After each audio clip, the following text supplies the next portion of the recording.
On August 17, 2035, we discovered that it had already been 5 years since a massive catastrophe happened. Since that day, various monsters started appearing everywhere, ready to devour anything that moves, turning all humans into mere prey. On the rooftop of a building, we see a young man sitting, hiding, and we learn that years later, 40% of humanity is still alive thanks to awakened workers. The young man, still sitting, listens to the radio on his cell phone to pass the time. Discrediting the awakened, the announcer says he believes humanity was still alive thanks to walls made of reinforced alloys. Hearing a noise, the boy stands up to see what's happening, realizing that the noises are monsters wandering the streets below. Just by looking, he concludes that 6 creatures are Class C above average level and only 1 is Class A, exactly as Jichiel said would happen. Grabbing his binoculars, the young man tries to see more around, spotting an empty parking lot nearby. Reflecting, he says that things are about to get real. Suddenly, yellow lightning appears in the place he was observing. Smiling, the boy states that this is the so-called sudden gate. In the middle of the yellow rays of light, a passage starts to open. Still observing, the young man comments that someone told him that people usually come out of these portals.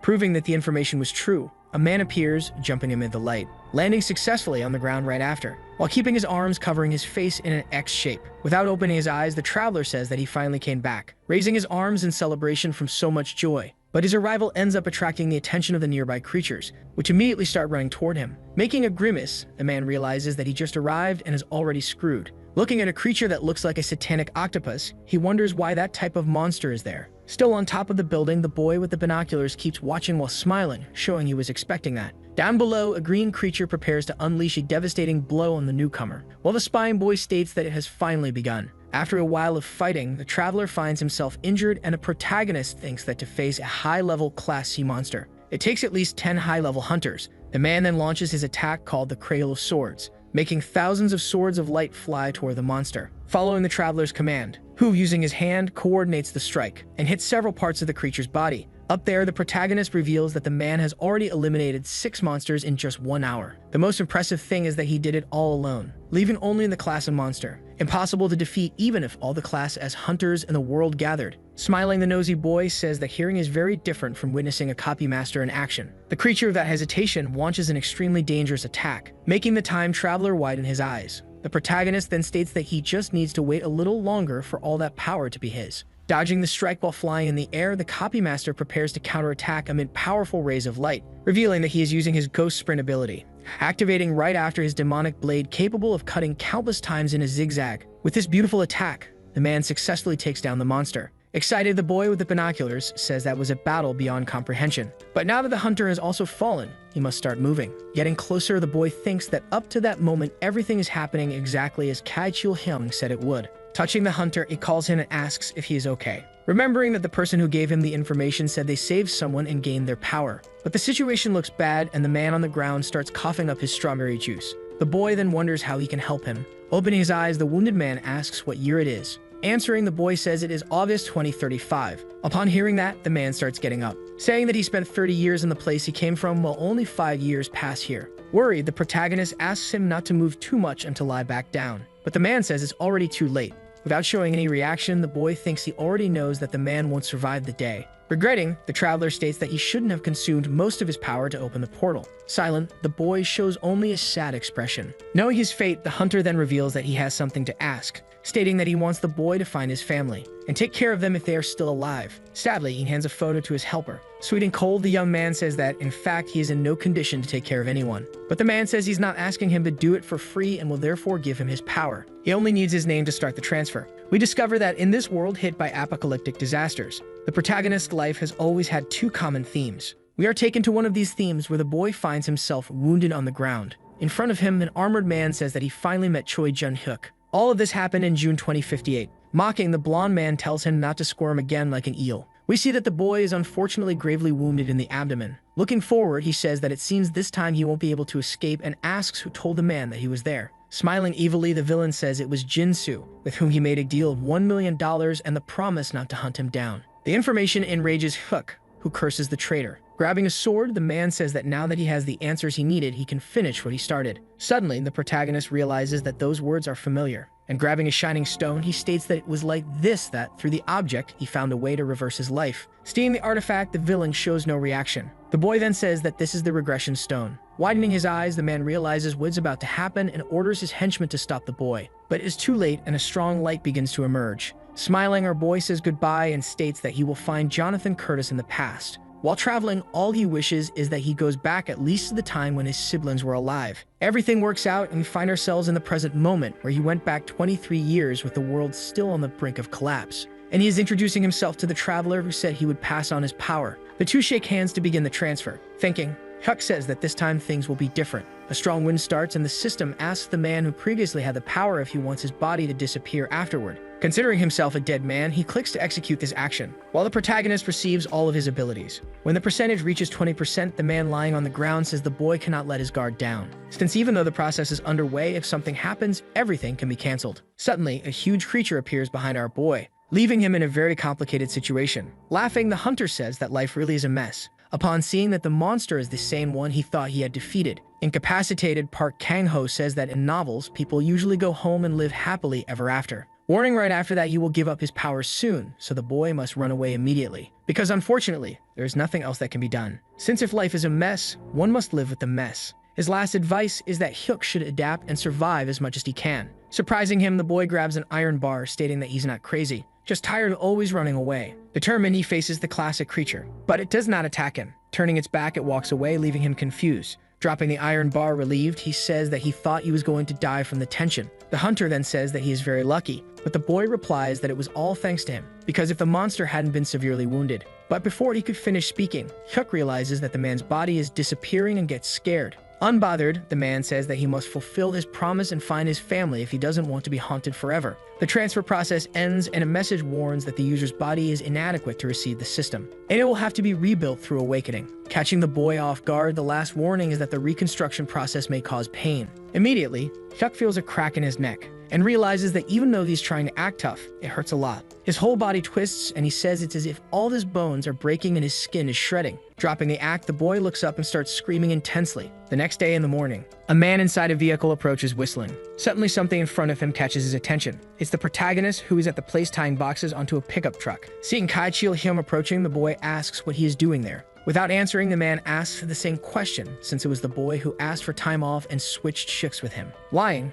Huck says that he was just about to go home when a monster appeared and trapped him there. Astonished, his colleague asks if he wanted to die by daring to sleep in that place. Dodging the question, the protagonist asks him to just ignore that fact. Then he says that it's way too early for Hyun to be there without the rest of the team. Also lying, the man says that he has recently been waking up earlier than everyone else. That's why he arrived first. Thinking to himself, our boy says he knows the man is hiding something at that place. We discover that the man has already tried but failed to use the copy master power correctly, which led him to get beaten up so badly by other awakened members that whoever found him thought he was dead. Thus, the reason for his downfall was very simple, as the fool decided to reveal during his registration that he had the ability to copy, which angered many people who couldn't accept having their precious abilities copied so easily. After saying goodbye and starting the car, Huck looks at the passenger seat, where there are 3 Class B crystals and 4 Class C crystals, which he stole from Hyun, even though he feels bad because those items saved his life. Now he just needs to figure out how to use them since he can't sell them. We also discover that Hyun, after awakening with Kang-ho's power, failed to retrieve any of the unknown crystals. So when he returned the next day to recover them, they were all gone. Not protecting the crystals became the greatest regret of the man's life. That's why Heck planned to grab the items as early as possible. Reflecting, the boy thinks that if it's just monster cores, he might be able to sell them discreetly. But if it's the core of a high-level monster, he'll end up attracting the attention of the association and the government, who will start an investigation. For the protagonist, in the worst-case scenario, he won't get the full value and will end up selling the crystals for peanuts. Staring at the phone screen, he concludes that there's only one way out: to register quickly as an awakened. Someone answers his call and asks the reason for the call. Smiling, the boy tells Shulmin that he has money and would like to meet for some beers, where he'll pay for the drinks if the guy agrees to do him a favor. In the safe zone of Seoul, Huck talks to someone inside a building. The man in front of him says he'll pay 600 for all the items he brought, but the boy asks him to raise the price a little. A bit embarrassed, the buyer says that items like those used to cost 800, but the man has declined. Dissatisfied, our boy thinks about what to do next.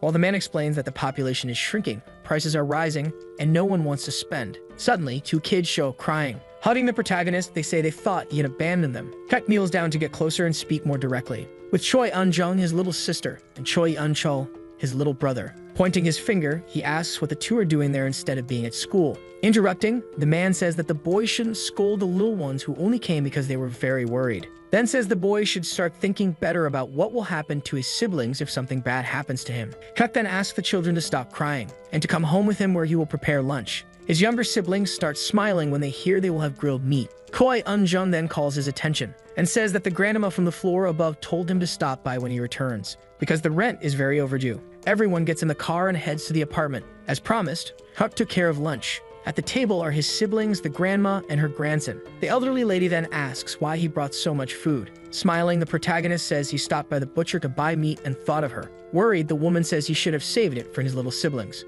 Without replying, Huck hands her an envelope containing the overdue rent money. Grabbing the envelope, the woman says she knows about his situation and has decided to charge only half the amount. Surprised, our boy says it's not necessary. But the old lady's grandson says that in difficult times, they should help each other, so he better just accept the offer. His grandmother hits him on the head with a spoon and says that the apartment is hers, so he shouldn't interfere. Joking while bringing his hand to his head, the boy says that when she dies, the house will be his. Threatening to hit him again, the old lady says that it's because of Changsu that her stomach has been upset, since he doesn't study and just wanders around doing nonsense while lying that he's studying. The boy then states that he's preparing so that when he awakens, he can finally learn from real hunters, because the area now belongs to the awakened and the hunters, and things like college are no longer necessary. Annoyed, the lady asks Shuck to talk to her grandson because the young man usually listens to him. Suddenly, the protagonist's phone rings. Going to the balcony, he answers, and on the other end, Min says that he spoke with his guild leader and the man asked him to show up, but he must go knowing that he won't get paid. He may be added as a regular member of the group in a secondary role if he does well.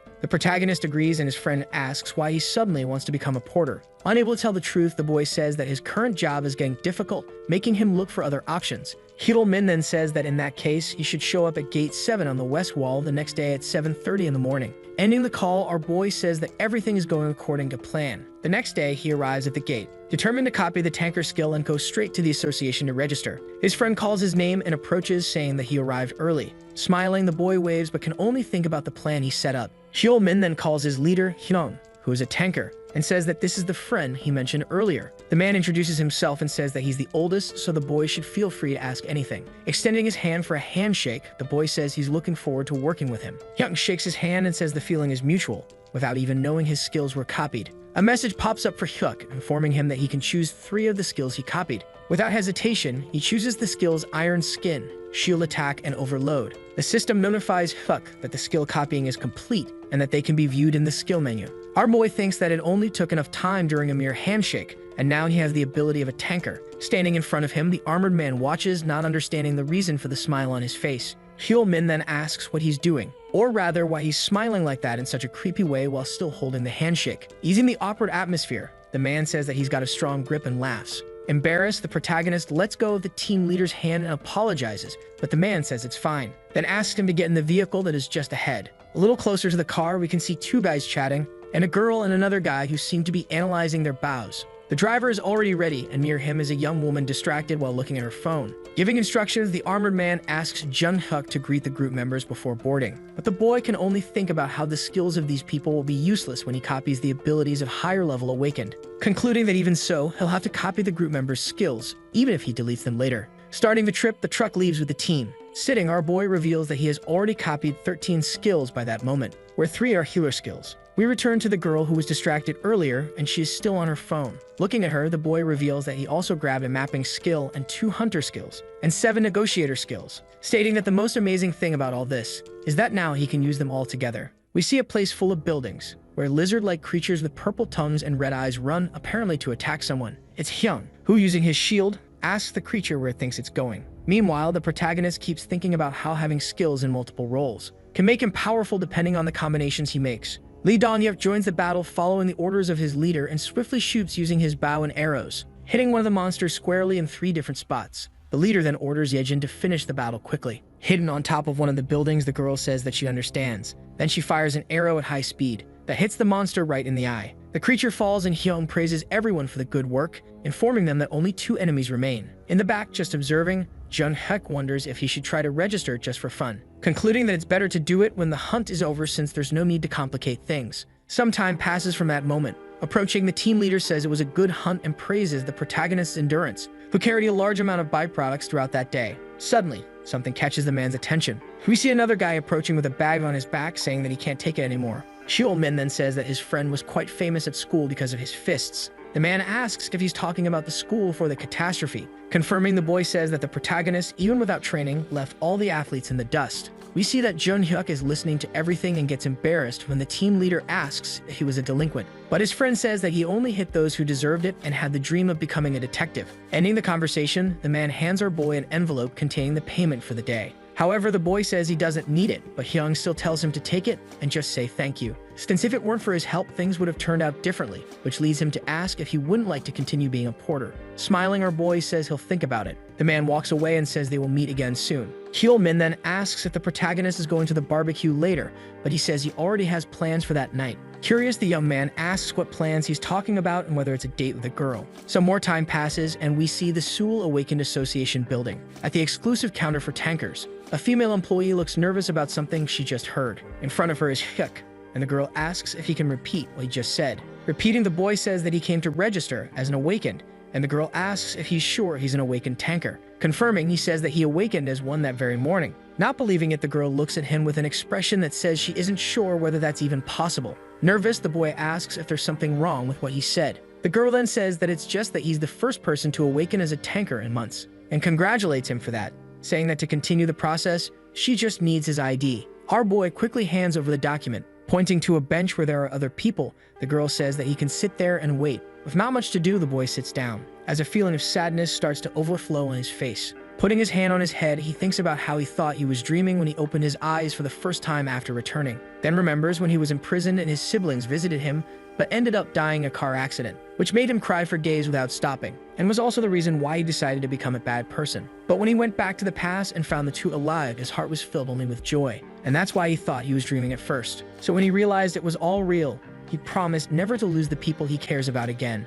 and for that, he will protect everyone with everything he has. Activating his system, he decides to take a look at the reports. Then noticing that the resistance varies from 6,000 to 15,000, while strength is randomly assigned between 2,000 and 5,000, which means that his start was actually pretty good for a first awakening. Suddenly, a notification appears saying that the core generation is in progress, which leaves him confused. Even without knowing what it is, Hyuk decides to wait for the process to finish to find out. Suddenly, someone approaches and calls his name. He turns his head to see who it is, and comes face to face with the girl who attended him, standing next to a man in a lab coat. Smiling, the girl hands back his ID, and says that the identity verification has been successfully completed. Now he just needs to follow the doctor to take the test. Introducing himself, the man extends his hand and says his name is Lim Jae-hoon. Our boy also introduces himself and says it's a pleasure to meet him. The two then shake hands. And the man says that he prepared everything in advance so the test can start immediately. In the elevator, the boy reveals in his thoughts that he tried to copy the man's ability, but he is not an awakened,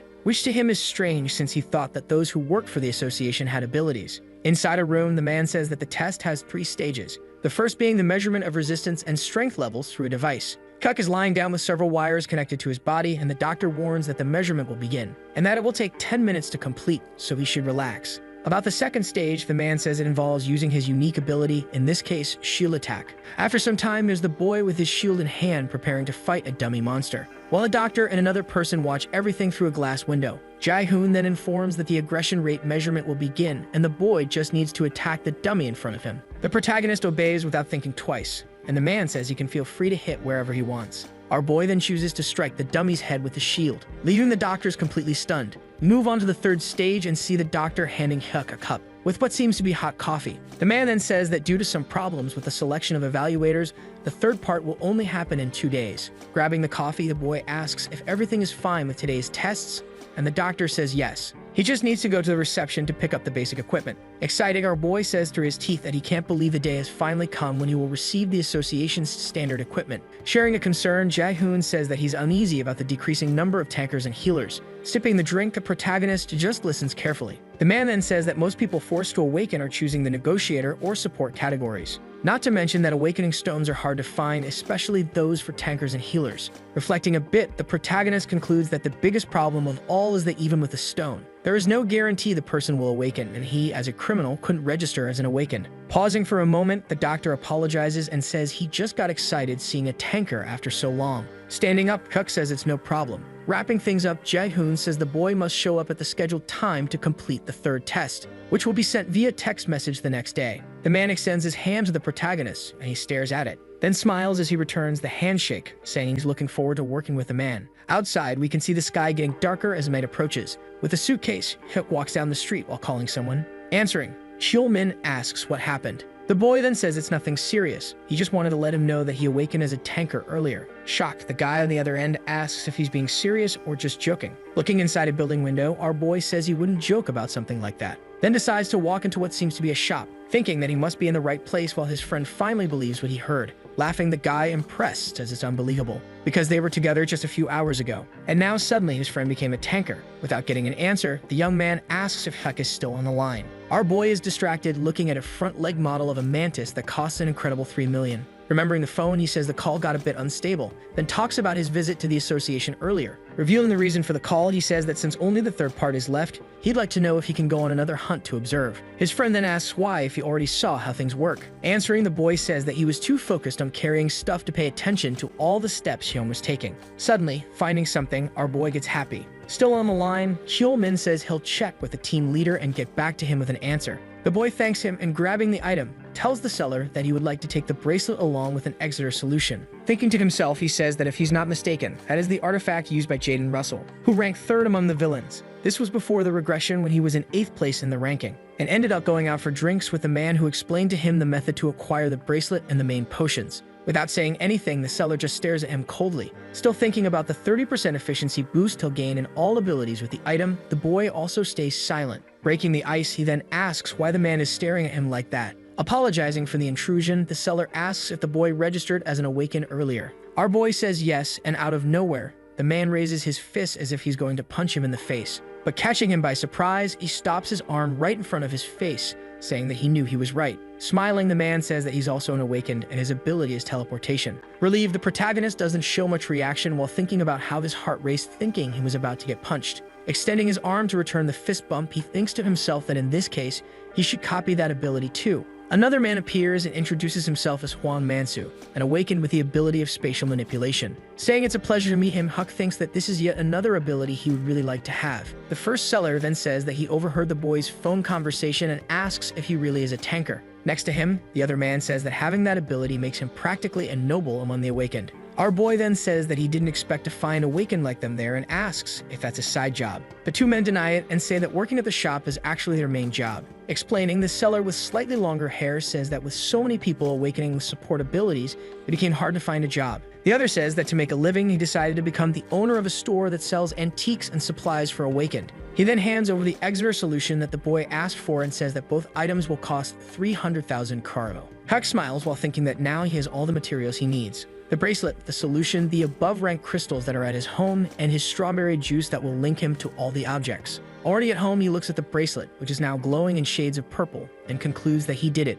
Putting the accessory on his arm, the boy reveals that its name is Twilight. Suddenly, a message appears notifying that the 38th artifact among the 101 created by the original Master System has been activated, and that the Twilight bracelet has now been registered as a combined artifact in the system and can be seen alongside other artifacts already registered. We also discover that since the accessory was registered by a user of the original system, it has been fully unlocked. A bit confused, Huck wonders what the information about the 101 artifacts means. His phone rings, snapping him out of his thoughts. Looking at the device, he says it scared him. On the other end of the line is Cheolmin, who says that he told Hyun about him. But the man said it's impossible that he awakened as a tanker, and for that reason, he'll only believe it if he sees it with his own eyes. Our boy laughs and says he thought he had been rejected. His friend laughs too and says he can relax. Out of nowhere, the spatial manipulation ability that our boy copied activates and a portal opens. Even scared, he starts passing his arm through while Cheolmin asks him not to be late the next day. Grabbing his suitcase, the boy says that he'll be there at the scheduled time,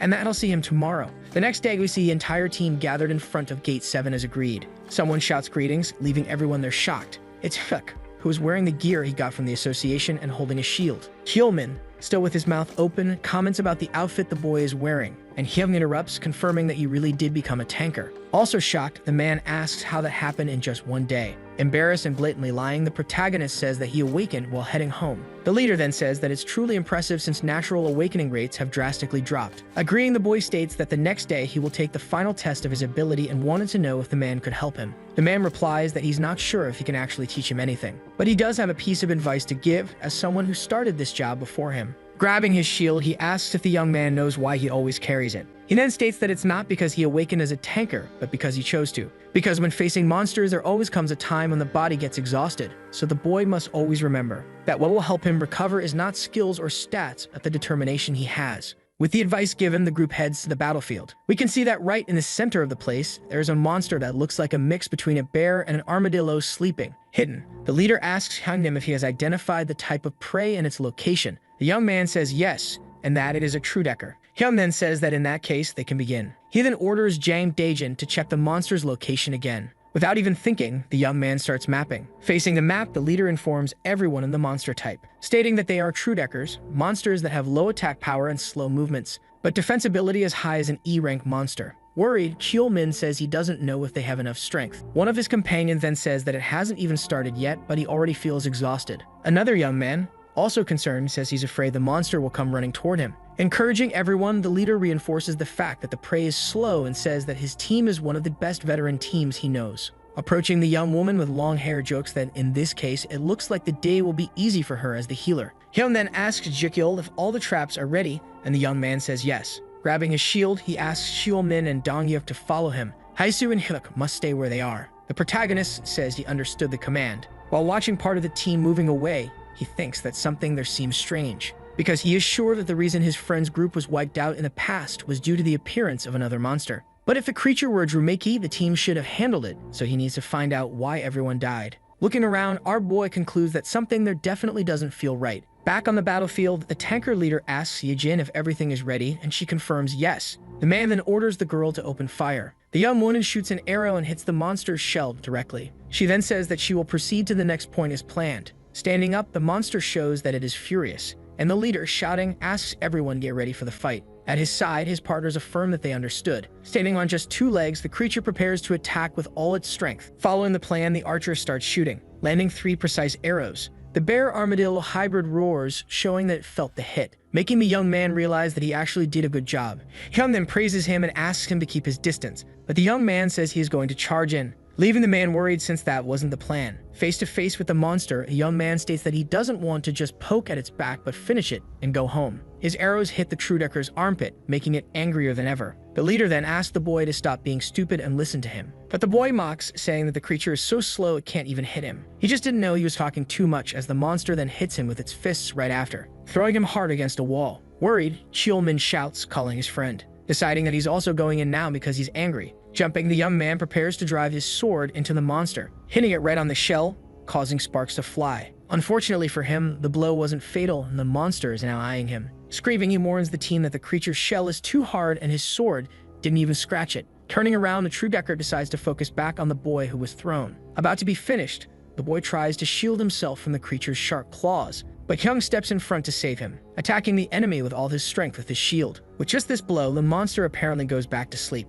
but wakes up and stands in the blink of an eye. Shouting, the leader asks Cheol-min to get ready for close combat while Yi-jae and Dong-hyuk attack from a distance. He then starts activating his skill, creating blue waves that appear everywhere. Unbothered, the creature keeps roaring, but the man confidently states that now he will finish it in aggressor mode. Using its paws, the true-decker tries to punch the man, but only hits his shield. Suddenly, an arrow flies by and catches his attention, and the archer tells Yi-jin that it's time. From above, the girl starts shooting non-stop, successfully hitting the monster's face. Irritated, the creature decides to change its strategy, and curling up, it activates its armadillo mode. Hyun orders at that moment for Cheol-min to begin the melee attack. Behind the monster, the young man obeys immediately, and charges for a back attack while his leader attacks from the front. Striking the creature, the tanker orders everyone to maintain basic attacks until he gives the next command. The protagonist's friend, also attacking, says that just looking at the monster's back already makes him tired. Our boy is on the battlefield, watching and listening to everything from a distance. By his side, the healer says that if this works, the hunt will end right there, then reveals that she wishes to join,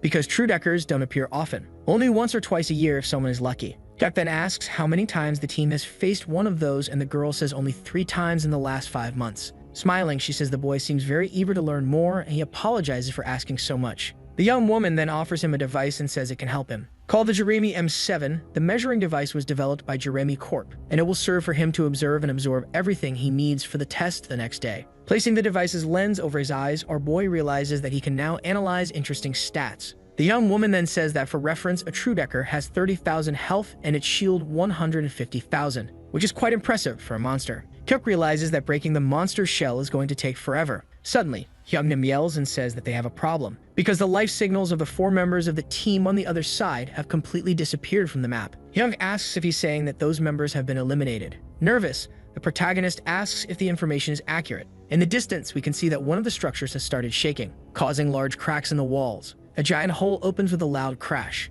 and everyone realizes it's the creature called Mantis, a giant praying mantis with claws full of strawberry juice. Seeing the creature approaching, our boy says that the situation is not good at all. Still in battle, the leader desperately asks how long until the monster reaches them. Sweet and cold, the blonde boy says at most 2 minutes or less. Shouting, the man orders Hook and Yahello to get out of the area urgently and take cover. The protagonist finally understands why he had been feeling uneasy while hearing the orders. Taking action, he grabs the healer's hand, stating that they need to get out of there quickly. Panicking, the girl says she understands, but realizing that the boy is heading toward Hyung, she asks where he's going. Responding, he says that because of a short distance, getting out of there is practically impossible. The leader sees them approaching and asks why the boy isn't retreating as ordered. With his shield in hand, he says that's not an option because the monster is too fast, not to mention the presence of the True Decker. So if the two monsters team up, things are going to get really ugly, and they will definitely be completely wiped out. Coming with blood in its eyes, the mantis prepares to attack with everything it has. Face to face with the monster, our boy says that in this case, all they can do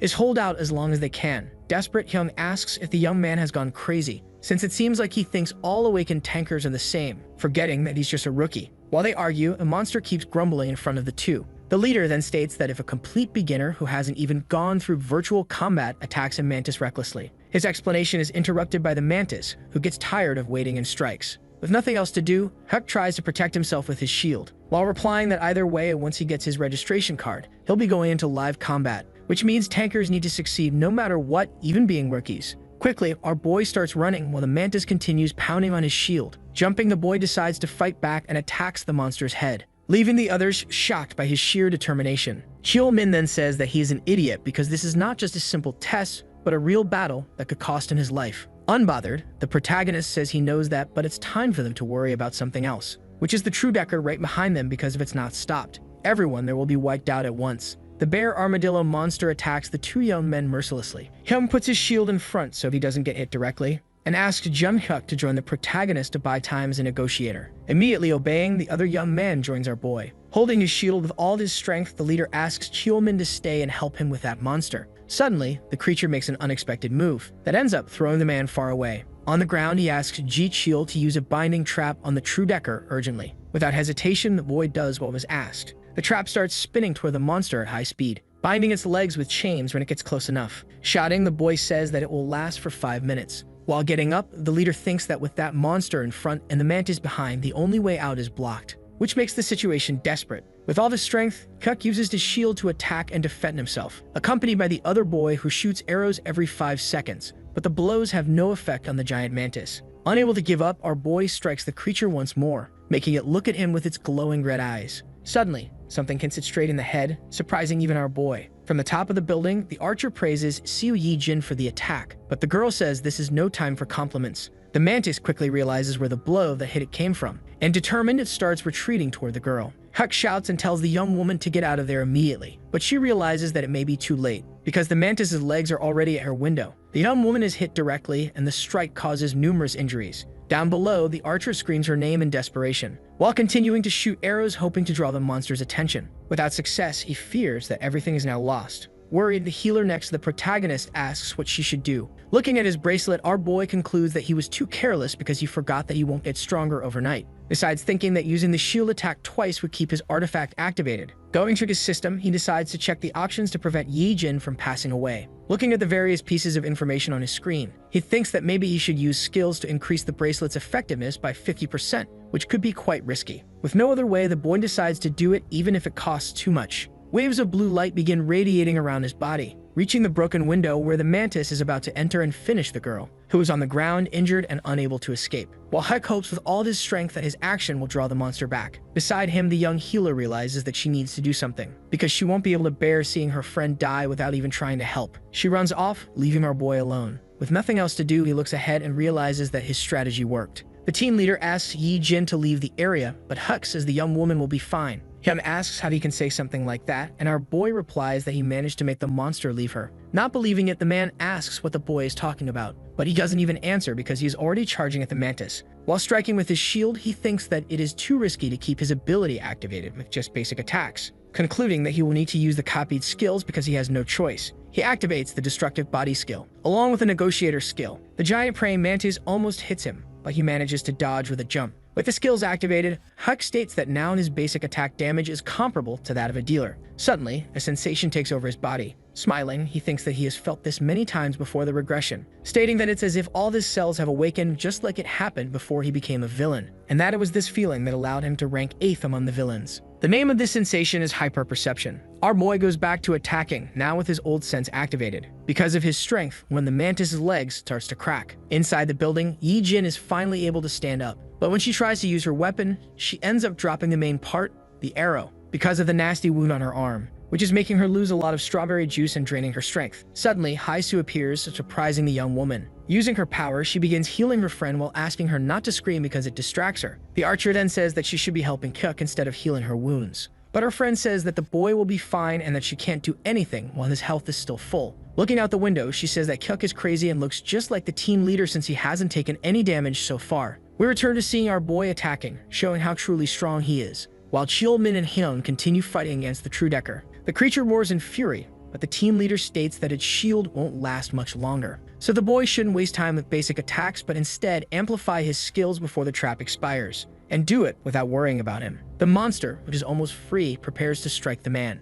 Shielding himself, he says that this was the attack he had been waiting for, just before the blow hits him. Hyung starts running to strike first while someone warns that the trap will only last 10 more seconds. Shouting, the man tells Cheolmin that the time has come. Understanding the message, the young man draws his weapon, then activates his critical attack on the panel. We can see a zigzagging blue beam of light coming from the monster's body while the young man prays for it to explode. His attack works, and the True Decker begins to crumble into dust. Hyung then shouts and informs the entire team that this side is clear. Standing in front of what was once the creature, the protagonist's friend spots a red crystal, and says that besides the item, he also got a skill card. Ending his happiness, the leader says that this is no time for that, and orders the boy to go help Hyuk. Our boy keeps striking non-stop, drawing green slime from the mantis. Seeing the scene, the man who is also a tanker asks how that is even possible. Looking back while fighting alone, the boy asks Cheolmin to get out of there if he's already done what he needed to do. Stopping from getting closer, the young man says that he really is crazy because besides fighting without help, he's now giving orders too. Agreeing with our boy, Hyung asks him to treat this as practical experience since he seems to be handling it well. Hyuk asks if he's sure, and the man says yes, then asks if anyone has anything against it. Everyone says they're in favor, but Yi Jin says she's not the type of person who can live with debts. Then attacks from the top of the building with an arrow, which ends up missing the mantis. Determined to finish the job, our boy jumps, ready to deliver a fatal blow, then drives his shield straight into the monster's head, which stops resisting and collapses to the ground.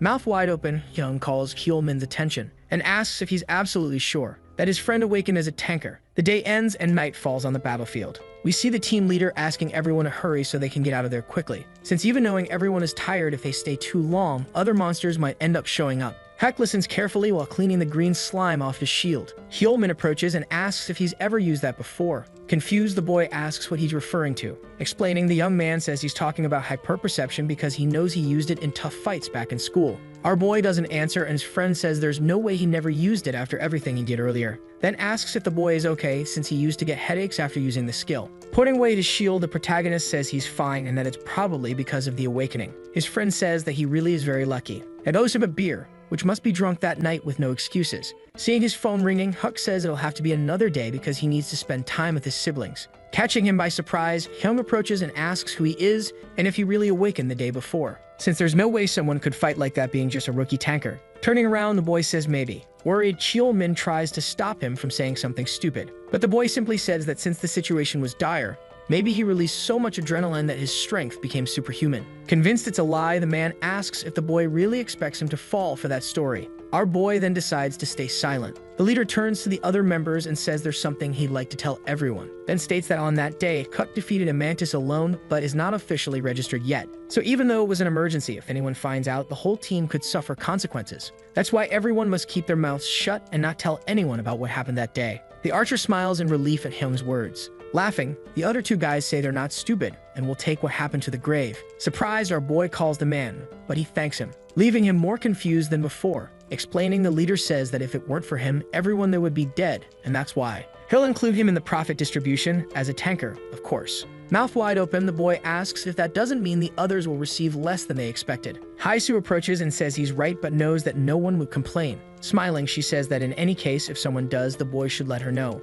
because she'll immediately stop healing whoever is against it. Our boy's phone rings again and he says he needs to answer. Curious, the girl asks if it's his girlfriend. Smiling, the boy denies it and says it's just his siblings. But we find out he's lying because the one calling is the association, which leaves him intrigued because he has no idea why they are trying to contact him. We are taken to the association building. Inside a room, the boy asks why his test was moved forward. Responding, Jae-hoon says it's because the hunters dispatched to Thailand are returning that night. Not understanding, the boy asks what that has to do with anything. The man then explains that a C-rank monster appeared in Bangkok a week ago, which made hunters from other places be dispatched. But in that mission, Korea scored higher than Japan. So naturally, the association is focusing its attention on that. Thinking, Hyuk concludes that they just want to get rid of him quickly, stating out loud that he's ready to begin while the man apologizes for the change in plans. Explaining the test, Jae-hoon says it will be conducted as a simulated battle in a virtual combat room. Suddenly, a monster starts being generated in front of the boy, and he realizes it's similar to the simulation room before the regression. Interrupting his thoughts, the doctor warns that the monster he will face is a Xerus F rank and the test will last 1 hour.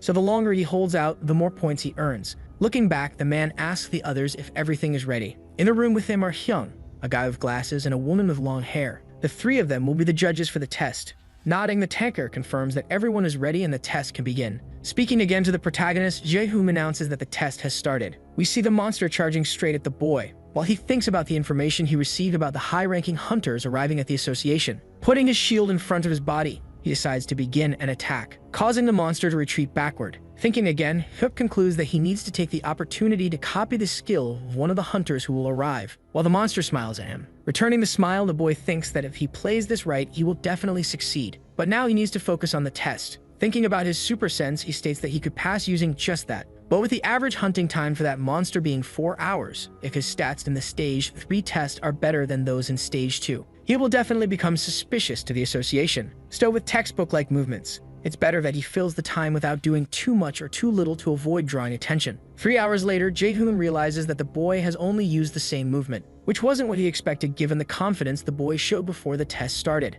He looks at the judges, who continue watching, visibly impressed. Smiling, Hyung states that he is witnessing the birth of a super rookie after a very long time. The woman joins the conversation and says that the boy's aggression levels are quite stable. The guy with glasses then says that the most incredible thing is that the young man dodges attacks with minimal movement. Catching the attention of the two judges, the woman says she needs to go to the bathroom but will be back soon. She then leaves. Hyung says that he ate too much for breakfast and also needs to step out for a bit, leaving the man in a suit alone with the doctor in the room. Taking off his glasses, the man says that continuing the test doesn't really make much sense anymore. Jae-hoon starts sweating cold and asks if he's sure about that. Without saying anything else, the judge grabs his phone and says that he'll step out for a while too. Outside, we see that the woman is also on a call talking about Hyuk. Hyuk is also on the phone talking about how incredible the boy is, then asks the person on the line if they remember how textbook-like movements are actually the hardest. The other man with glasses also informs someone that the protagonist is extremely good. We see Hyuk still fighting the monster, while the man says that since there are 2 other guilds in play, they need to act first to make sure no one else can make a move. The test ends and the woman at the counter hands a document to the boy. Smiling, she says that this is his awakening registration certificate and praises him for the good work.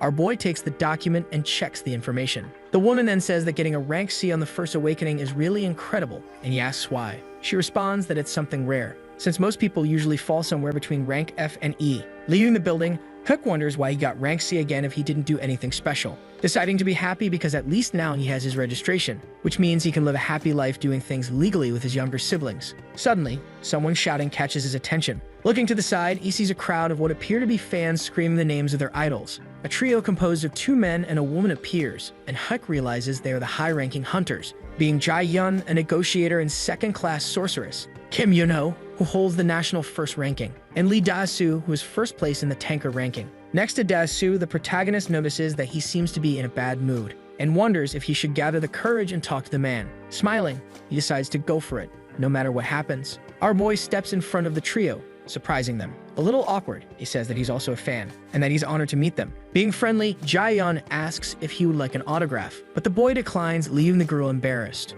He then says that actually he's a fan of Lee Da-soo. Irritated, the man asks what he's talking about, making our boy shrink and sweat even more as he thinks that now he's screwed. Leaning forward a bit, the man asks him to repeat what he just said, making him even more scared. Staring at the tanker, Hyuk wonders what that look means, because it definitely looks like a villain's stare. The man walks toward him and he wonders if this is when he's going to get beaten up. Looking even angrier, The man asked again what he just said. With no other choice, our boy states that he only said he was a fan of his. Lee Da-soo looks back and asks his companions if they heard that. Kim Yun-ho laughs and Jae-yun says they were so close, leaving the protagonist a little confused. The woman then says that if it weren't for that idiot who showed up, while the tanker says that now they know he has fans. We go back to 30 minutes earlier, where inside a limousine on the way to the association, the trio was having a conversation. Sitting, the negotiator recalls when someone approached saying they were a fan and Da-soo drove them away. And since then, she hadn't seen anyone else say they were his fan. Crossing her arms, she says she's never seen anyone like that, and that he knows she doesn't like men who lie.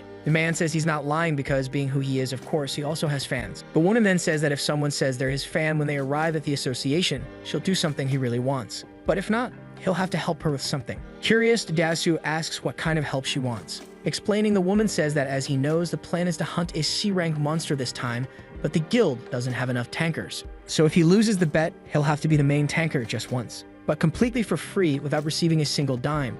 We return to the present moment where the man smiles, having won the bet, and the woman scowls, having lost. Da-soo asks again if Huck is really his fan, while our boy wonders if he should run away. Surprisingly, the man extends his hand, saying that he'd like to sign something but doesn't have a pen, so he can only offer a handshake. Frozen, the boy wonders what's happening here, but decides to extend his hand and return the handshake. In order to copy the man's ability, Da-soo then asks what his name is, and the boy introduces himself. Handing him a card, the man says he can call if he ever needs help. Kim Yun-ho joins the conversation and asks if the boy's name is really Hyuk. Still confused, he says yes. The man then smiles and introduces himself while also extending his hand. With a handshake, the boy copies the man's ability, and the man says that this is truly amazing, because he didn't expect to find a national treasure in that place. The tanker then asks what his friend is talking about. Hugging him, Kim Yun-ho says that someone who's his fan has to be considered a national treasure, and both step away because they need to hurry to speak with the president of the association. The woman stays behind and says that this is annoying. Huck approaches, saying that he's also her fan and would like a handshake, something he'll consider an honor for his whole life. But Jae-yun just turns her back and walks away, completely ignoring him. Intrigued, the boy thinks her personality is strange since earlier she even offered an autograph. And unable to get the last ability, he decides to leave, since he already got more than he needed. At the same time in New York at the American Awakened Association, one man asks another what they're looking at on the computer screen. Both are watching Huck's test, which after 3 hours had only consumed 3% of his life force. Curious, the bald man asks which country the boy is from, and the blonde man says he's from Korea. His partner, intrigued, asks if it could be a fake video, but the blonde man denies it, stating that they don't even know they're being monitored. He picks up the phone, but his friend asks him to wait, saying it's too early to inform the higher-ups. Paulo then asks Kevin if he knows how many rank S awakened there are now, then answering that there are only 5 who started as rank C, so all countries are watching this type of awaken closely. Kevin stays silent, and his friend says that if they lose this boy, they might be losing a future rank S talent. The screen shows intriguing results that should be investigated more deeply. A voice asks the partner to take a good look at the images. A building under a clear, sunny sky appears in the middle of quiet streets. Calmly, a man crosses the portal located at the top of the building. He approaches a door and touches the doorknob. While going down the stairs, he analyzes the evolution of his defense and resistance skills. According to the system, universal skills increase defense and significantly reduce damage. Shortly after, a scene of ancient ruins under a clear, peaceful sky can be seen. A terrifying monster seems ready to destroy its enemies. The fighter prepares to use stun abilities with his shield. Soon after, he activates the skill Shield Stun, interrupting the enemy creature's attack. At that moment, the monster seems to feel the impact of the blow, and its strength becomes reduced. Realizing that the opponent has taken some damage, he shouts for Kim Yun-ho. Kim Yun-ho's unique abilities do not increase attack power. The system highlights all changes, showing increases in speed and evasion. A compliment is made for the impressive power of the lightning flash attack. Suddenly, the warrior performs an aerial attack while the creature tries to counterattack. With a quick strike, he lands a guaranteed critical hit right after teleporting into battle. At that instant, he manages to strike the monster's throat. The skill is activated, and his movements become faster than light. A smile starts to form on the protagonist's face, who looks extremely satisfied. While walking down the stairs, he reflects on the incredible situation. The copied abilities from Lee Da-soo and Kim Yun-ho were amazing beyond the ones he already had. By combining some of them, it would be possible to face monsters from beginner zones. Upon entering the apartment, he notices everything is quiet and peaceful. However, he starts to suspect that something strange is going on. Suddenly, he approaches and notices something on the countertop. With one of his hands, he touches the hamburger and realizes that everything is very cold. A thought starts forming in his mind. Suddenly, the girl opens the door of one of the rooms, waking up from a deep sleep. Confused, he looks back at the girl. She asks why he arrived so late. The protagonist asks Eum-jung if no one had dinner. Still tired, the girl replies that she thought it was a good idea to wait for him so they could all eat together. Realizing the situation, he tries to explain that she should have eaten. However, the girl says she wasn't hungry and he asks why. Her eyes fill with tears as she tells him that she had a nightmare where he died, and besides that, he wasn't answering his phone. While hugging him, she says she was very scared because she couldn't reach him. But the protagonist was fine and tried to comfort Yeonjung, who seemed extremely worried. Suddenly, another child appears, wearing his blue pajamas. The boy was also completely terrified because of his big brother's delay. Despite everything, now everyone could eat chicken together. The hero had promised that he would give more attention to the kids when he got back, but because of work, everything fell apart. The three sit around the table and start devouring the chicken like a happy family. Outside, it was already late, and the night dominated the environment. In bed, both children were already in a deep sleep. Meanwhile, the protagonist was fiddling with something on his phone. With the objective in hand, he was taking some photos and realized everything was ready. Now he just needed to register the product and wait for a potential buyer. Even so, he seemed a bit indecisive and observant. For him, it was a waste to sell only Karen's Blessing and Mountain Splitter. Slowly, his fingers approach the card, but he fails to acquire a new ability due to incompatibility with the user. Even so, he was willing to make a copy, but that didn't work either. At that moment, he realized he had no other option. Suddenly, he looks surprised as a message about core generation appears. The boy's head starts hurting instantly with the creation of a new function. According to the system, he gained additional points and new abilities. Without understanding anything, the noise started becoming louder and louder inside his mind. Carefully, he watches the loading of the core generation, which was at 1%. But he had no idea what that meant since he had never heard anything about it from Kichil Hyungnim. Even so, he seemed anxious to discover what he would find at the end of that loading. The energy starts spreading completely throughout his body. With a thoughtful expression, he reflects on the sensation he had when awakening. The color of his eyes changes to a bright blue, and he decides the best thing to do is check his status. The destroyed buildings seem abandoned and uninhabited. In the middle of the street, a vehicle crosses the city's debris. Inside the vehicle, the hero uses the system to input a search term. The original system is divided into two systems, the master system and the copy system. The master system is the central system responsible for the derivative systems spread across the dimension. The system is not awakened, but rather an independent entity. Meanwhile, the copy system is an awakened system that only works with one user, being able to copy all abilities and also capable of recommending them to each other and creating new ones. The copies apply to all life forms with a derivative system that the protagonist seemed not to fully understand. While climbing a few more floors, he reflected on all that information, thinking that he could copy abilities from monsters. After walking a long path, he finally reached his destination. To recover his strength, he decided to drink some water. In the end, he believed that the information was really useful, reflecting on its functionality. Shortly after, he decides to open his status window. The user Choi Jun-yuk, 25 years old, was in the class Copy Master and his core was at level 1 with some power increases. At that moment, he noticed some changes in the status window. The details on the screen listed his abilities, additional points, and attributes, and he also noticed the creation of a new status. With a smile on his face, Choi Jun-hyuk watches the activation of the All-Stars plus 100 option from the Twilight Bracelet, boosting his stats. He was happy with the status increase and curious to check the core. The recharge point was probably the amount that could be charged. In a moment of reflection, he thinks that the power consumption could mean that more than 20,000 could be used. If the bracelet options were added, he could produce everything with great efficiency. However, he knew that the most curious thing was that the stats were only at level 1. His hope was to believe that with the level increase, the stats would also grow. Suddenly, he hears a strange sound coming from the lower part of the building. His feet quickly move toward the edge of the building. At that moment, he notices something unusual and tries to draw attention to himself. Walking through the streets of the destroyed city was a powerful monster. Without wasting time, he opens the city map to observe every corner. As expected, there was no one living in the surroundings, making the place perfect for the test. Meanwhile, the creature's expression showed all its discontent. Choi Jun-hyuk didn't waste time and ran to the parking lot to observe more closely. Apparently, his enemy had no eyes but seemed extremely powerful. Standing still, the boy waited for the best opportunity to start the fight. His eyes change color and he activates his power weapon. According to the system, he could choose the type of weapon to be used, such as a spear, a sword, or a dagger. The creature was already losing its patience and started letting out a scream. Its feet began moving toward the protagonist. The best thing to do would be to summon the longbow to fight against that powerful enemy. Suddenly, the weapon begins to form in his hands. At that moment, the protagonist starts to understand why Park Gang-ho was so strong. But there was no time for reflective thoughts since his opponent was coming at full force. Choi Jun-hyuk prepares his bow and assumes an attack position. The arrow flies toward the monster's face, hitting it precisely. Using his weapon, he fires quick and critical shots. With determination in his eyes, he realizes he had maximized not only the core, but everything else. Meanwhile, his opponent was being attacked in various ways and could not hold back desperate screams. Shortly after, the creature starts losing what little balance it still had. But Choi Jun-hyuk wanted to continue the fight, so he runs toward his opponent. With a jump, he asked the system to switch to the longsword. Smiling, he seems extremely confident, thinking that he had inherited part Gangwa's complete abilities. Getting closer to the creature, he grips his sword tightly. In the end, his goal was to become as strong as his hero. With one strike, he directs his movements toward the body of the horrendous creature. Shards could be seen all over the dark night as the monster lay fallen. The protagonist seems very satisfied with that fight for defeating his enemy. Looking at his phone, he realizes that an hour and 20 minutes had already passed. However, he believed it was very late, and if he were to consider all the other demons in the vicinity, it would take another 30 minutes. Suddenly, he notices that his phone was ringing. Looking at the screen, he sees that it was the Agreements Association. Confused, he wonders if he should answer the call due to the late hour, but he seems very curious to find out who was calling.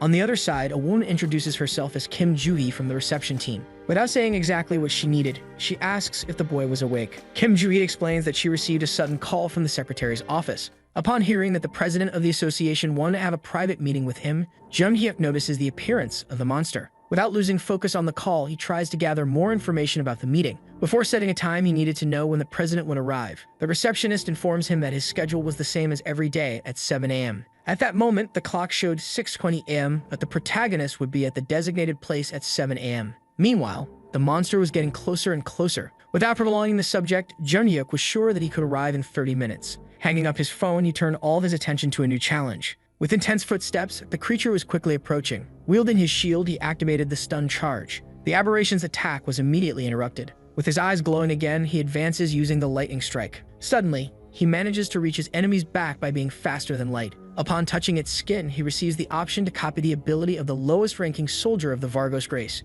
Without wasting time, he accepts and lets the system handle everything. With a jump, he lands back on the ground. Shortly after, the skill copy was already fully complete. Using the power of his voice, the warrior asks to open the subspace. A bright and colorful energy, probably from a C-grade crystal, appears before him, indicating that something important was detected. With the crystal in his hands, he could absorb it to raise the core's level. At the same moment, the absorption of the C-grade crystal is initiated. The energy begins to spread throughout the protagonist's body. Inside his mind, his only thought was to raise the core level to save time. With the complete transformation, Choi Jun-hyuk was curious about what kind of fight awaited him. Meanwhile, the sun's rays spread across the landscape. Shortly after, the protagonist passes through a portal, returning to an urban area. Looking at his phone, he thinks that with that growth rate, he would be able to significantly reduce the time until the second awakening. The clock shows 6:55 in the morning. A sound starts forming in the young man's stomach. Alone, he begins to notice hunger spreading throughout his body. Soon after, he finds himself in an elevator next to a woman. Opening the system, he decides to check the details of the newly copied skill.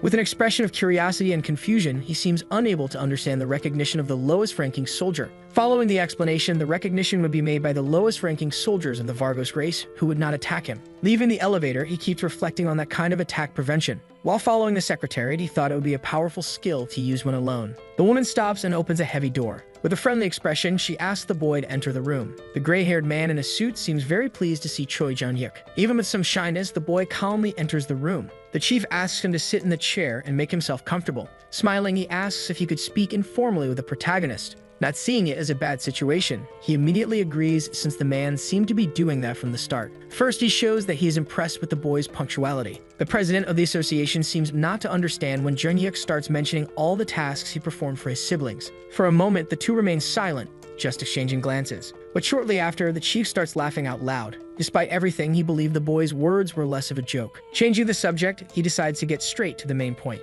Meanwhile, the hero waits attentively for the formulation of the sentence. Without wasting time, he reports that the association wanted to make a proposal. The president wanted the young man to refuse all recruitment offers from foreign guilds and stay in Korea. Thoughtful, the warrior says nothing and analyzes the situation. Contrary to the gray-haired man's expectations, he informs that he had never received any offer to join a foreign guild. According to the research, major guilds from the United States were showing interest in recruiting Jun-hyuk. That information seemed completely new to the boy. Despite feeling embarrassed, the president admits that the test data was hacked and the information might have reached the guilds. Believing that all of this was a complete misunderstanding, the young man asks if people knew about his rank. Without wasting time, the man responds that everyone was aware of it. However, Choi Jun-hyuk did not believe that being rank C was something so impressive, as he was only a first awakener. The second awakeners were classified as rank C due to certain statistics. In the end, the protagonist felt there was nothing different about himself compared to them. Choi Jun-hyuk does not know how to react to the facts presented. Focused, The man says that by maximizing the second awakening,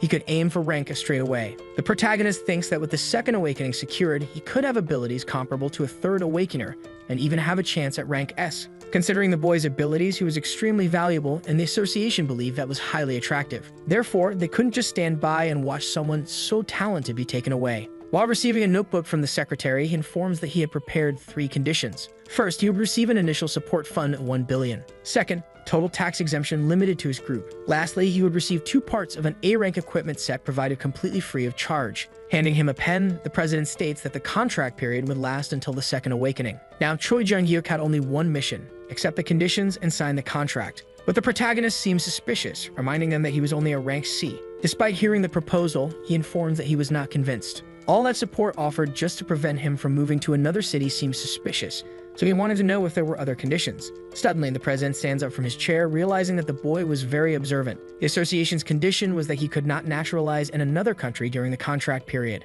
Leaning on the table, he explains that the young man could not join a guild and should consult them to participate in expeditions. Additionally, if the association requested the boy's participation in a raid, he would have to prioritize it under any circumstances. In other words, no kind of obstacle would be allowed between Choi Jung-hyuk and the association. In the end, no guilt of the warrior's own choosing. These were the final conditions, but he would have little time to consider the proposal. The president informs that the offer would expire the moment he contacted other guilds. However, the protagonist seemed to perfectly understand the situation and sign the contract. Confused, the man in the suit offered some time for him to think, but the young man was determined and already knew his goals. With determination, the two shake hands, sealing the deal. Outside, the city is bustling with people walking everywhere. In a restaurant, a girl examines the menu options with an employee. Suddenly, a child gets excited upon realizing they are in a big shopping mall. Choi Jung-hyuk had brought his 2 siblings for a family outing. Excited, the boy asks if he could look at some t-shirts. Young Jung seems worried about all the noise from her brother. The hero is having fun. Both are amazed to hear that they could choose a few items to buy.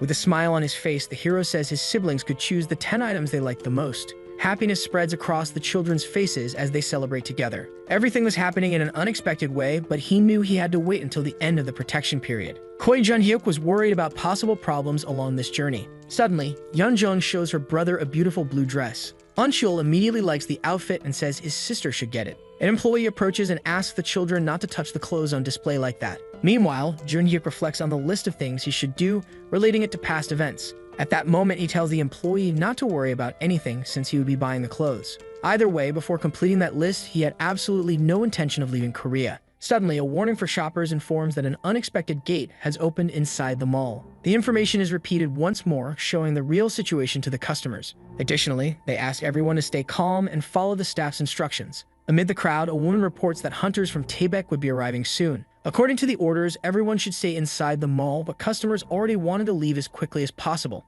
Outside, everything was even more dangerous, and the best thing to do was to follow the woman for a safe evacuation. Suddenly, chaos takes over the place as people start running in desperation. Choi Jung-hyuk observes the situation that was about to unfold, feeling the tense atmosphere. Being a hunter, he was willing to check what was happening, but asked the employee to take care of his siblings. Yeon Jung seems extremely worried about his safety, warning that it was very dangerous out there. According to the young man's memories, there were 5 D-rank monsters near the store. That day, a building collapsed due to the monsters that followed the refugees into the large shopping mall. His hands begin to tremble, feeling anger about everything happening at that moment. He crouches down and asks Yoon-jung to take care of her brother Eunchul. Knowing that the Taebaek Guild would only arrive after all the destruction, he leaves determined to face the monsters. In the end, he would have to endure the situation completely alone, anxiously waiting for reinforcements. The arrival of the monsters causes complete despair in the streets. Calmly, an officer tries to guide people to take shelter inside the mall. The atmosphere becomes tense with people fighting among themselves, trying to rush even more. Meanwhile, the monsters start spreading throughout the city. There were 5 in total,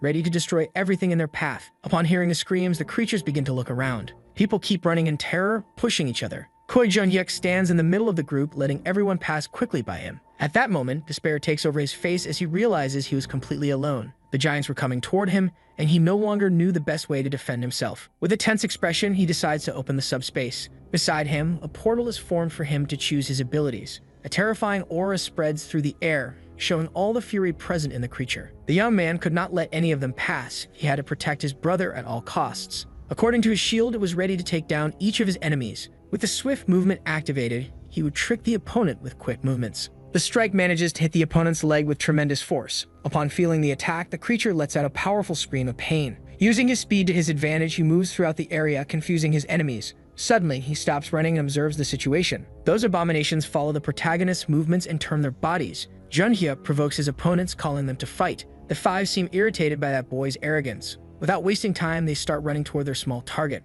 On a street, vehicles pile up in the middle of the city traffic. A man grows increasingly angry, realizing that the vehicle wouldn't move. The street had been blocked because of the cars trying to leave, and not even the police were managing the situation. Irritated, he realizes this was a terrible time to be stuck in traffic. Suddenly, he feels a hand on his shoulder. His colleague tries to calm Dasu in every possible way. The fight happening in the city was being broadcast live. At the center of it all, Junhyuk was trying to hold off the creatures using all his skills. Filming the fight, a young man tells viewers that he was impressed by the courage of the unknown fighter. Inside the car, the men watch the broadcast on their phone attentively. At that moment, the memory of the young man comes instantly to Dasu's mind. Without wasting time, he informs that he knew the young man who was fighting completely alone. His colleague asks who that guy was, seeming very curious to know his identity. With a smile on his face, Dasu says the boy was his fan. Confused, his friend seems not to understand what he was talking about. The man explains that upon returning from Thailand, he met a fan at the association but couldn't remember his name. Meanwhile, the young man tries to stream the best moments of the fight, risking his life. He knew that if the unknown fighter died, he would be next. With his equipment, he continues reporting, showing all his professionalism in ignoring the danger to record the urgent situation. In the end, the young man asks his followers to be generous and make donations. The comments reveal the viewers' shock as they discuss frantically. One of them claimed that even Dasu would be incapable of fighting like that. Upon reading that comment, the man becomes extremely confused and bothered by the doubts about his abilities. Without wasting any time, he immediately gets out of the vehicle. Meanwhile, his friend looks worried and seems not to understand his movements. However, Dasu was determined to study people in any way. With determination on his face, nothing could stop his goals. He gets out of the car, leaving his colleague completely alone. At that moment, people begin to follow the master immediately. One of the warriors asks the man to step aside, who seems not to understand the situation. Suddenly, all the warriors were beside Dasu and ready for battle. His final order is for Jo Hwanwoo to investigate who that new face was. Without knowing his name, he warns that he wouldn't get much information, but the chief remembered the identity: Kim Junhyuk. In the end, the captain wanted to know if all members were ready for battle. Their expressions reveal a determination to protect the people and the city by following the master's orders.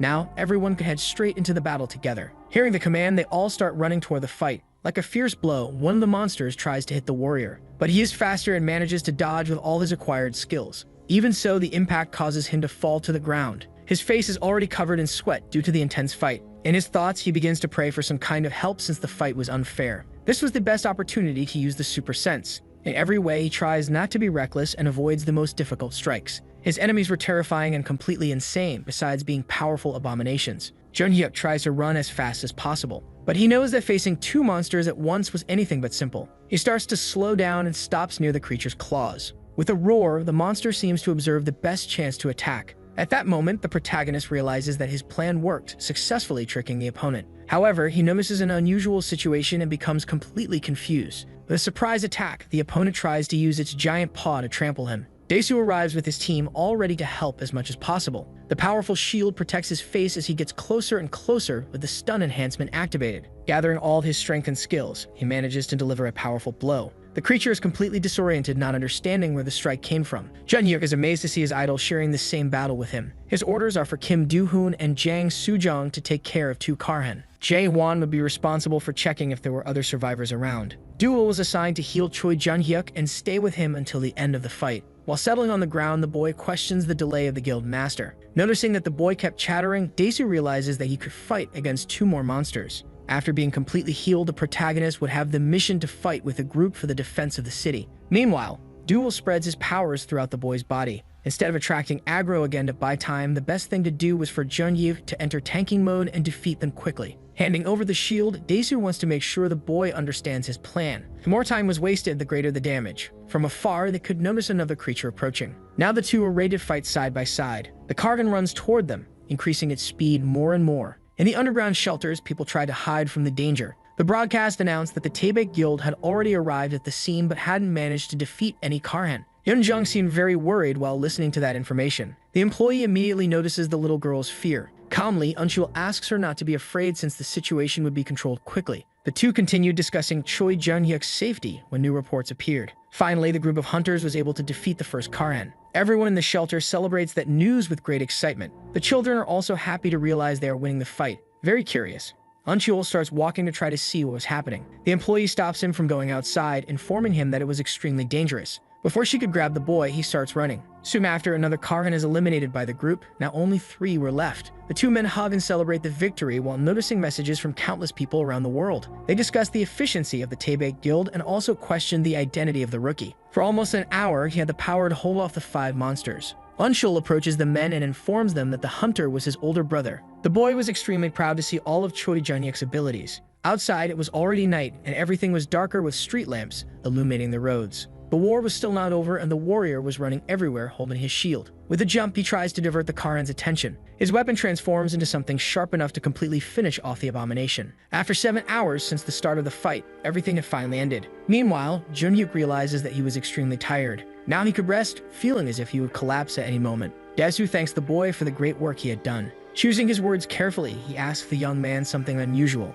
The guildmaster wanted to know if Jun-hyuk was the first awakener who recently received a C-rank classification. At that moment, the protagonist pulls himself together, realizing this was a serious conversation. In the end, the man questions whether the young man could be somehow irregular. The protagonist seems confused by that question. Suddenly, a voice calls for the brother. People leave the shelter, including his siblings and the employee. Noticing the presence of his family, he calls out to them. The children run toward their brother, safe and sound from any danger. They share a warm hug after all the desperation they had gone through. Jun-hyuk seems proud of his younger siblings, who behaved perfectly. At that moment, Daesu receives privileged information about the boy. However, there was nothing suspicious in the research. Meanwhile, the hero puts the problems aside, enjoying the moment of joy. Before going home, they would stop to buy some chicken. Unchul seemed excited, but Yeonjung wanted to eat something different. In the end, Jun-hyuk said they could eat whatever they wanted. Suddenly, the presence of the employee who had been observing the whole scene. The woman thanks him for the hard work and for protecting her and all her colleagues. However, the hero says that he should be the one thanking her for taking care of his siblings. In a surprising act, the woman hugs him. Tears stream down her face as she becomes increasingly grateful for his actions. Choi Jun-hyuk's face turns red with embarrassment. Shortly after, all the residents noticed the presence of the famous transition hunter. The comments stated how handsome and truly charming he was in person. People began pushing to get close and thank the hero who saved everyone in the city. Even so, he didn't seem to understand how everyone knew his identity. The sky full of clouds shows a peaceful day ahead. Inside the office, the television displayed the main news from Seoul, including the appearance of the 5 S-rank monsters. The report shows the team that defended the city and also mentions Choi Jun-hyuk. In the end, they announced that his ranking was given unanimously with the highest score by the judges. Suddenly, the president of the association appears to bother the new celebrity. However, the warrior didn't like that kind of joke and asks not to be teased. The man asks with a bit of curiosity if the young man was busy dealing with the fame from the gate incident. Since that morning, he had been receiving calls from people trying to recruit him, but the association had already handled everything. The boy could contact the president if necessary due to the torment caused by the battle. Changing the subject, the man informs him that the government and several authorities were saying the young man was irregular. Apparently, they had something that broke the conventional ranking rules. However, they were considered a type of mutant not stronger than an S rank. Choi Jun-hyuk asks if he would have to register. The best thing to do would be to register in the United States to receive government support. Many had applied as irregulars, but only 3 had managed to be officially registered. Furthermore, the whole process wouldn't be easy, and with 2 siblings to care for, leaving Korea wasn't an easy decision. Now the 2 could discuss the contract with the association, which would increase the support given to Choi Jun-hyuk. Since the last contract was written with the perspective of him being a rookie, the association decided to propose terms suited for an irregular. Confused, the warrior asked them to wait for confirmation that he was indeed an irregular, but that wouldn't be necessary. First, the support funds would be increased to 5 billion with the same tax reduction rate. The number of A-rank equipment rentals would be raised to 5, in addition to providing a top-tier hunting vehicle. However, the conditions remain the same with no further concerns. Choi Jun-hyuk seems confused by the whole suspicious situation.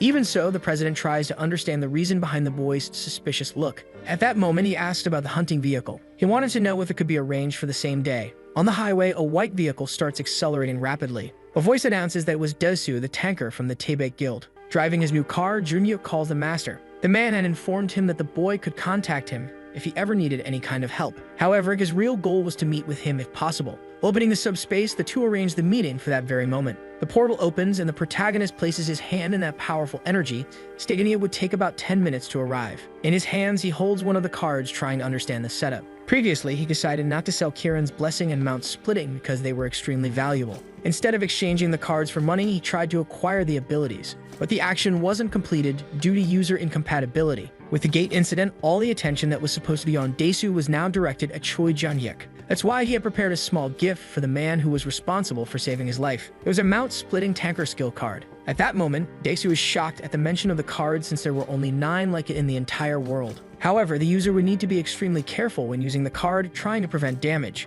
The protagonist seems optimistic about offering his colleague the valuable equipment for a reasonable price, but he had second intentions, wanting a small favor in return. Curious, Daesu asks what the young man could possibly need. As soon as he learned to use the skill, Jun-yik simply wanted a handshake. Shortly after, they are in a beautiful and organized office. Carefully, the hero shows the valuable card that would be given as a gift. Daesu can't believe he's seeing that precious item live, an item worth at least around 40 billion. However, in an auction, the item could be worth much more than that. That's why the man couldn't understand what was driving the boy to sell the card for a lower price. In his mind, the justifications didn't make sense. But the seller had already made his decision, and besides, he would end up learning the skill anyway. Selling to a stranger seemed much worse than handing the card to someone he respected. Being the first awakener, he could use it anyway, but the ranking didn't match. The two men seemed to reflect on that proposal. Suddenly, they begin discussing the amount of money they had, reaching 20 billion. Daesu asks if the boy preferred to receive the payment in cash or in exchange for some item. At that moment, he reflects on the possibility of receiving new equipment. Soon after, the three are in front of the large glass-covered building. The selling price of the building was 42 billion,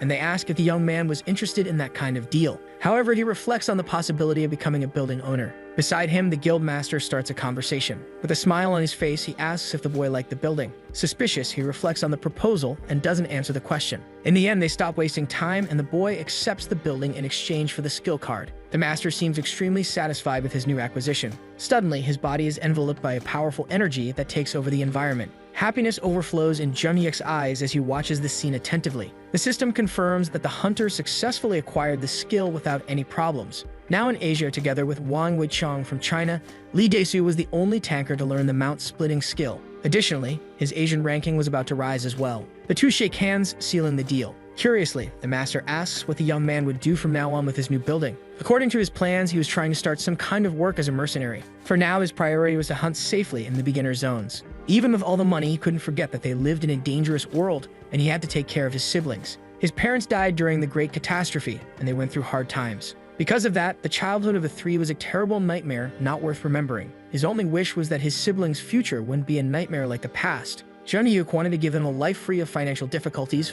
full of hope and freedom. Li Daesu watches the wise boy carefully and feels touched by his life story. Contradicting his dreams, a hunter informs that a life like that would be impossible. The Great Catastrophe was only the beginning, and the world was slowly heading toward complete destruction. Monster invasions were becoming more frequent and combat resources were running out. Above all that, there were villains in the dangerous city, assassins, and thieves. In recent days, there had been a series of murders targeting hunters in the Gangnam area. The suspect was said to be a famous villain who operated in Daegu. His name was Shijin-su. Daesu couldn't believe that they had to fight monsters while also dealing with humans. That's why he stated that his colleagues' siblings didn't need that building. They needed a world without monsters or awakeners like them. Meanwhile, everything was silent around a small structure. The injured soldier anxiously awaited the return of the association. In the darkness, a hooded man starts to appear. Immediately, the soldier recognizes the infamous Shijin-su. With a smile on his face, he states that as a villain, he operated in various areas like Daegu. At that moment, the fighter realizes he was in serious trouble. The assassin starts mocking the man, saying he had been completely abandoned by his comrades.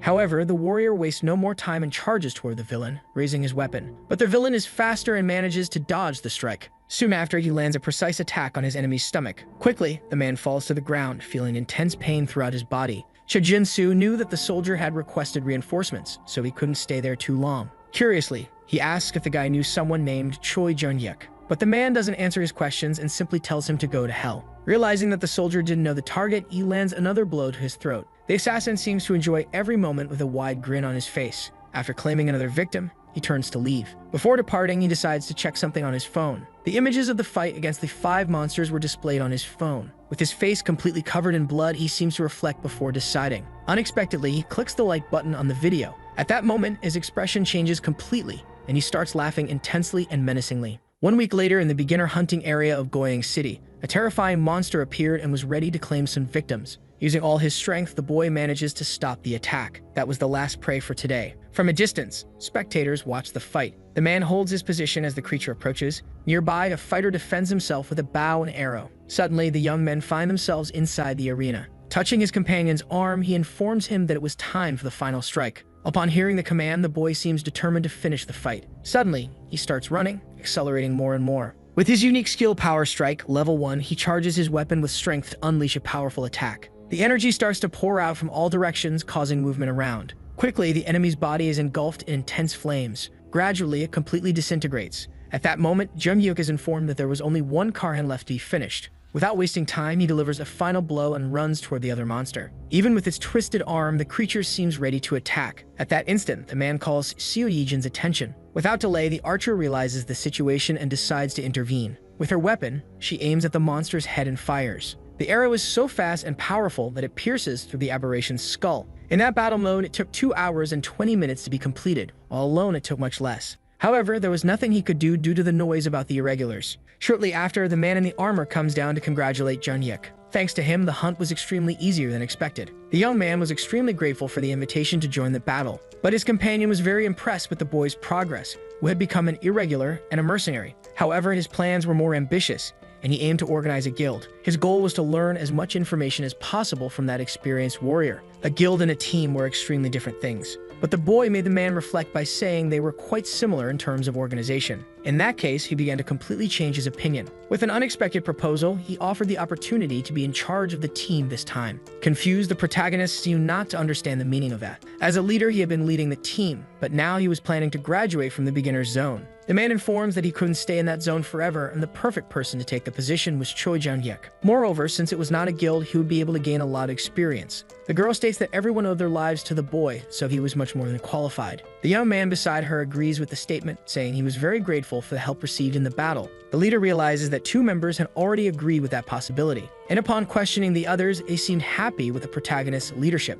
Now Choi Jung-hyuk was officially in charge of the team's leadership position. Even confused, the people around him trusted his potential and the good he represented in society. His only duty would be to make choices that benefited everyone. Before leaving, the former leader informs about the presence of a villain who was killing hunters. The association had been trying to form a team for some time, but the best thing to do was to keep emergency contacts in case it was necessary one day. Now he seemed excited to have some drinks and chat, but his idea is interrupted when he doesn't notice that the protagonist had to answer an important call. On the other end of the line, someone mentioned his brother Euncheol. The conversation seemed long and endless, but he was understanding every word. Upon hanging up, his colleague asks the reason for his serious tone. At that moment, the young man informs that the drinks would have to wait for now. Not understanding the real situation, the man in the armor seems very confused. Meanwhile, the school seems quiet with no students walking around. Inside the classroom, Jung-hyuk talks with a teacher. With concern, she explains that in recent days, Euncheol couldn't keep focus in class and was fighting with his friends. The reason for the contact was that the situation was getting worse and worse. His brother doesn't like knowing that Euncheol is fighting at school. However, she explains that the children's arguments were turning into small fights. The child explained to the teacher that the reason for the fights was because he wanted to become stronger like his father. Jung-hyuk is shocked to hear that they say he would awaken as a tanker and become as strong as his father. At that moment, the hunter realizes that scolding and giving warnings was not the best way to educate. Realizing the situation created, the teacher tries to end the conversation in the best way possible. With clarity in her eyes, she asks the young man in front of her for a favor. Periodically, the school asks parents to be teachers for a day, and on that occasion, the presence of the hunter Choi Jung-hyuk would be a good way to explain the profession and tell stories. Currently, the children were interested in the hunter profession, and he should talk about the dangers and difficulties. In the end, the teacher believed it would be a good experience for the students. Meanwhile, Euncheol was alone in a hallway. Shortly after, his brother leaves the classroom. Looking to the side, he starts staring at the boy with curiosity. Before he could say anything, the boy was already apologizing for his actions. He explains that he fought because his classmates didn't believe that his brother was the tanker from television. He was called a liar because they believed he couldn't have a brother like that since he had no living parents. Noticing the boy's distress, Jung-hyuk reached out his hand. The child's feelings were real and his brother was not angry. With a smile on his face, he asks him to bring his friends later to eat something delicious. At that moment, Euncheol's eyes fill with tears. The child quickly runs into his older brother's arms. Choi Jung-hyuk is confused by his reaction, not understanding anything. Looking at the city, he thinks there was no way to stop his younger brother from becoming a hunter. If he was destined for that, in the end, he would become one just like Jung-hyuk himself became a villain. The desire for a hopeful life seems very distant at that moment. He quickly remembers Dasu's words. The Great Catastrophe was really only the beginning, as the world was destined for destruction. Besides the more frequent appearances of monsters and the decreasing resources, villains were a threat. Koi Jun-hyuk reflects on his friend's thoughts and the necessary items for his brothers. In the end, the world shouldn't have monsters or even awakened ones like him. Shortly after, he activates the teleportation magic circle. As he crosses the portal, he is certain that a world without monsters and awakened ones is truly impossible. The other side of the portal forms near a white vehicle. Crossing the circle, he reflects on how it would be possible to protect his brothers from all the evil in the world. His greatest fear was dying while fighting against monsters. He gets into the car, turns on the headlights, and is ready to drive. Besides that, he didn't want to end up in prison like before. Starting the car, he accelerates down the highway. Unfortunately, he knew that his brothers would have to learn to fend for themselves. While driving, he makes a mysterious phone call. The protagonist was calling Haisu because he needed a favor. He wanted to know if there were hunters frequently patrolling the Gangnam area. Before any response, the beginner zone should be monitored. Shortly after, Haisu reports that the order has been fulfilled. The team led by the tanker Cho Ju-sung is currently hunting near the four-way intersection in Gangnam. At that moment, the hero was already inside the area, observing all the city's destruction. Getting out of the car, he doesn't give further details about the reason for needing that information. He only explains that his team was planning to head to the Gangnam area soon. In the end, he believes it might seem strange and look like they were trying to steal the territory. Ready to hang up, he thanks for the help and says he will stay in touch. Once settled in the location, he starts mapping the area in awakened search mode. If he couldn't give his brothers a normal world, he would make sure to eliminate all the cockroaches destroying the world. When he had to do something, he used all his determination to complete the challenges. Suddenly, he notices the perfect target in one of the buildings, Shijin-su. The man uses his weapon to aim perfectly. With one touch, he releases the arrow in the desired direction. The projectile gains strength as it travels through the air. Shortly after, the arrow pierces the heart of the warrior who was fighting against monsters. Noticing the attack coming from behind, blood gushes from his mouth. Suddenly, a voice sounds confused, trying to understand what just happened on the battlefield. With an earpiece, he can hear all the conversations. Shojin-su seems to enjoy every second of that situation, no matter how horrendous it was. For him, the death of a tanker wasn't reason enough for everyone else to flee. While preparing, he hears a threatening voice. He quickly turns his body and tries to hit his enemy with an arrow, but apparently he doesn't see anyone in the dark corridor. At that moment, he tries to ask who is there. Jun-hyuk appears, calling for the assassin, who becomes confused upon realizing that the man knew who he was. He grabs his enemy's weapon, leaving him completely speechless. Stepping out of the shadows, the protagonist slowly reveals his face. Even though Chojin-su didn't know him, sooner or later he would find out. Confused, Chojin-su asks if that bastard was messing with him. Without wasting time, he breaks the arrow and throws it aside, demonstrating all his power. Jun-hyuk makes a serious accusation, revealing the betrayal of selling information about the villain's locations. Besides that, forcing him to use the returned stone before he could finish preparing. At that moment, the assassin realizes the nonsense the young man was talking about. Despite everything, nothing the protagonist said would make any difference. Shojin-su becomes frightened upon realizing he was being confronted, but he wasn't going to leave the situation like that and charge for the attack. The warrior remains standing in the same place, observing all that movement. Meanwhile, his enemy approaches quickly, anticipating an attack. Chung Jun-hyuk seems to wait eagerly for each strike. Using one of his hands, the opponent tries to land a quick and precise hit. Shortly after, he switches his moves to a predatory kick. Noticing that nothing hits his enemy, he tries to advance with a jump. Shojin-su becomes confused, realizing he couldn't land any kind of attack. The hero keeps provoking the protagonist upon noticing his perplexed expression. Surprised, the man turns, unable to believe the audacity of that young man. But before he can make any move, his face is struck by a furious punch. Feeling the pain spread through his body, he touches his face, appearing embarrassed.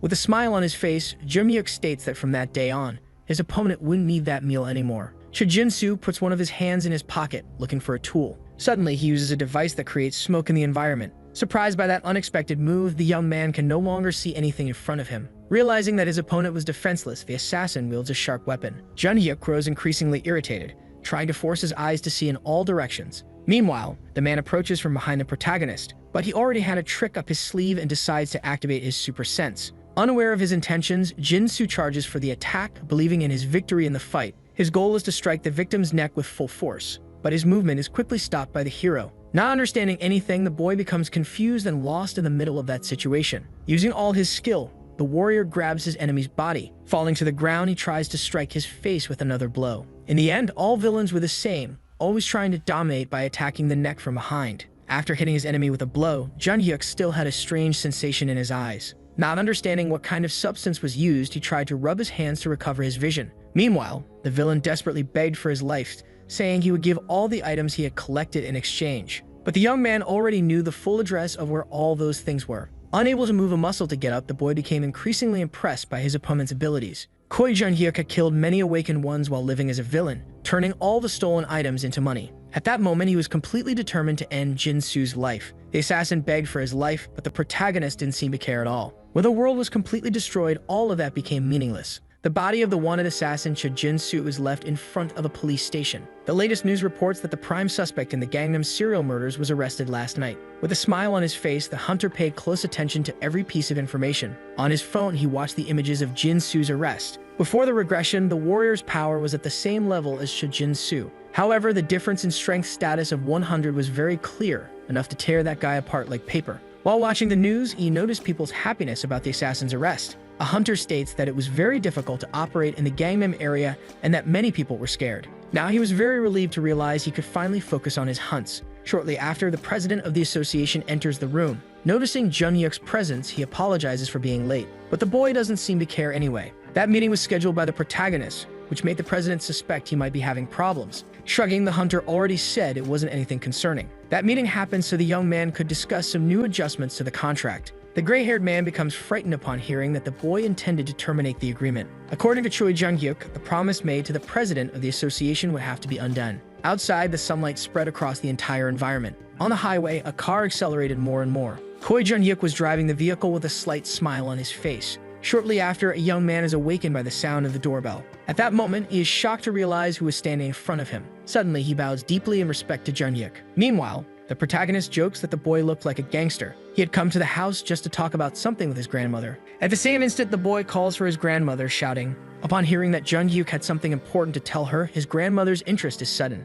At every moment, he kept asking the old lady to hurry because it seemed like something urgent. In the kitchen, the three are sitting calmly for the conversation. On the table, there is a colorful and very powerful crystal. Jun-hyuk informs that this is the dealer's awakening stone, an extremely expensive item worth about 1 billion. The grandmother is extremely shocked, wondering how it would be possible for that item to be with a young man. His plan was to give the awakening stone to Chang-soo if the old lady agreed. The two seem confused by the young man's intention. The hero explains that he needed someone trustworthy to handle difficult tasks, and Chang-soo was the right person. But the elderly woman didn't seem to agree with the young man because she considered the boy quite clumsy. Since he was young, he always managed to get into trouble but wasn't the type of person to commit betrayal. In the end, he managed to get porter position and went hunting in dangerous areas, becoming someone respectable. The lady did not seem convinced to give permission for her grandson to go despite the promises of protection. Noticing the young man's persistence, she agrees to the conditions. Excited, Chang-soo is immensely grateful that his grandmother agreed. Her last request is that the boy doesn't act like he's awakened without a reason. Choi Jun-hyuk explains that he did mercenary work privately,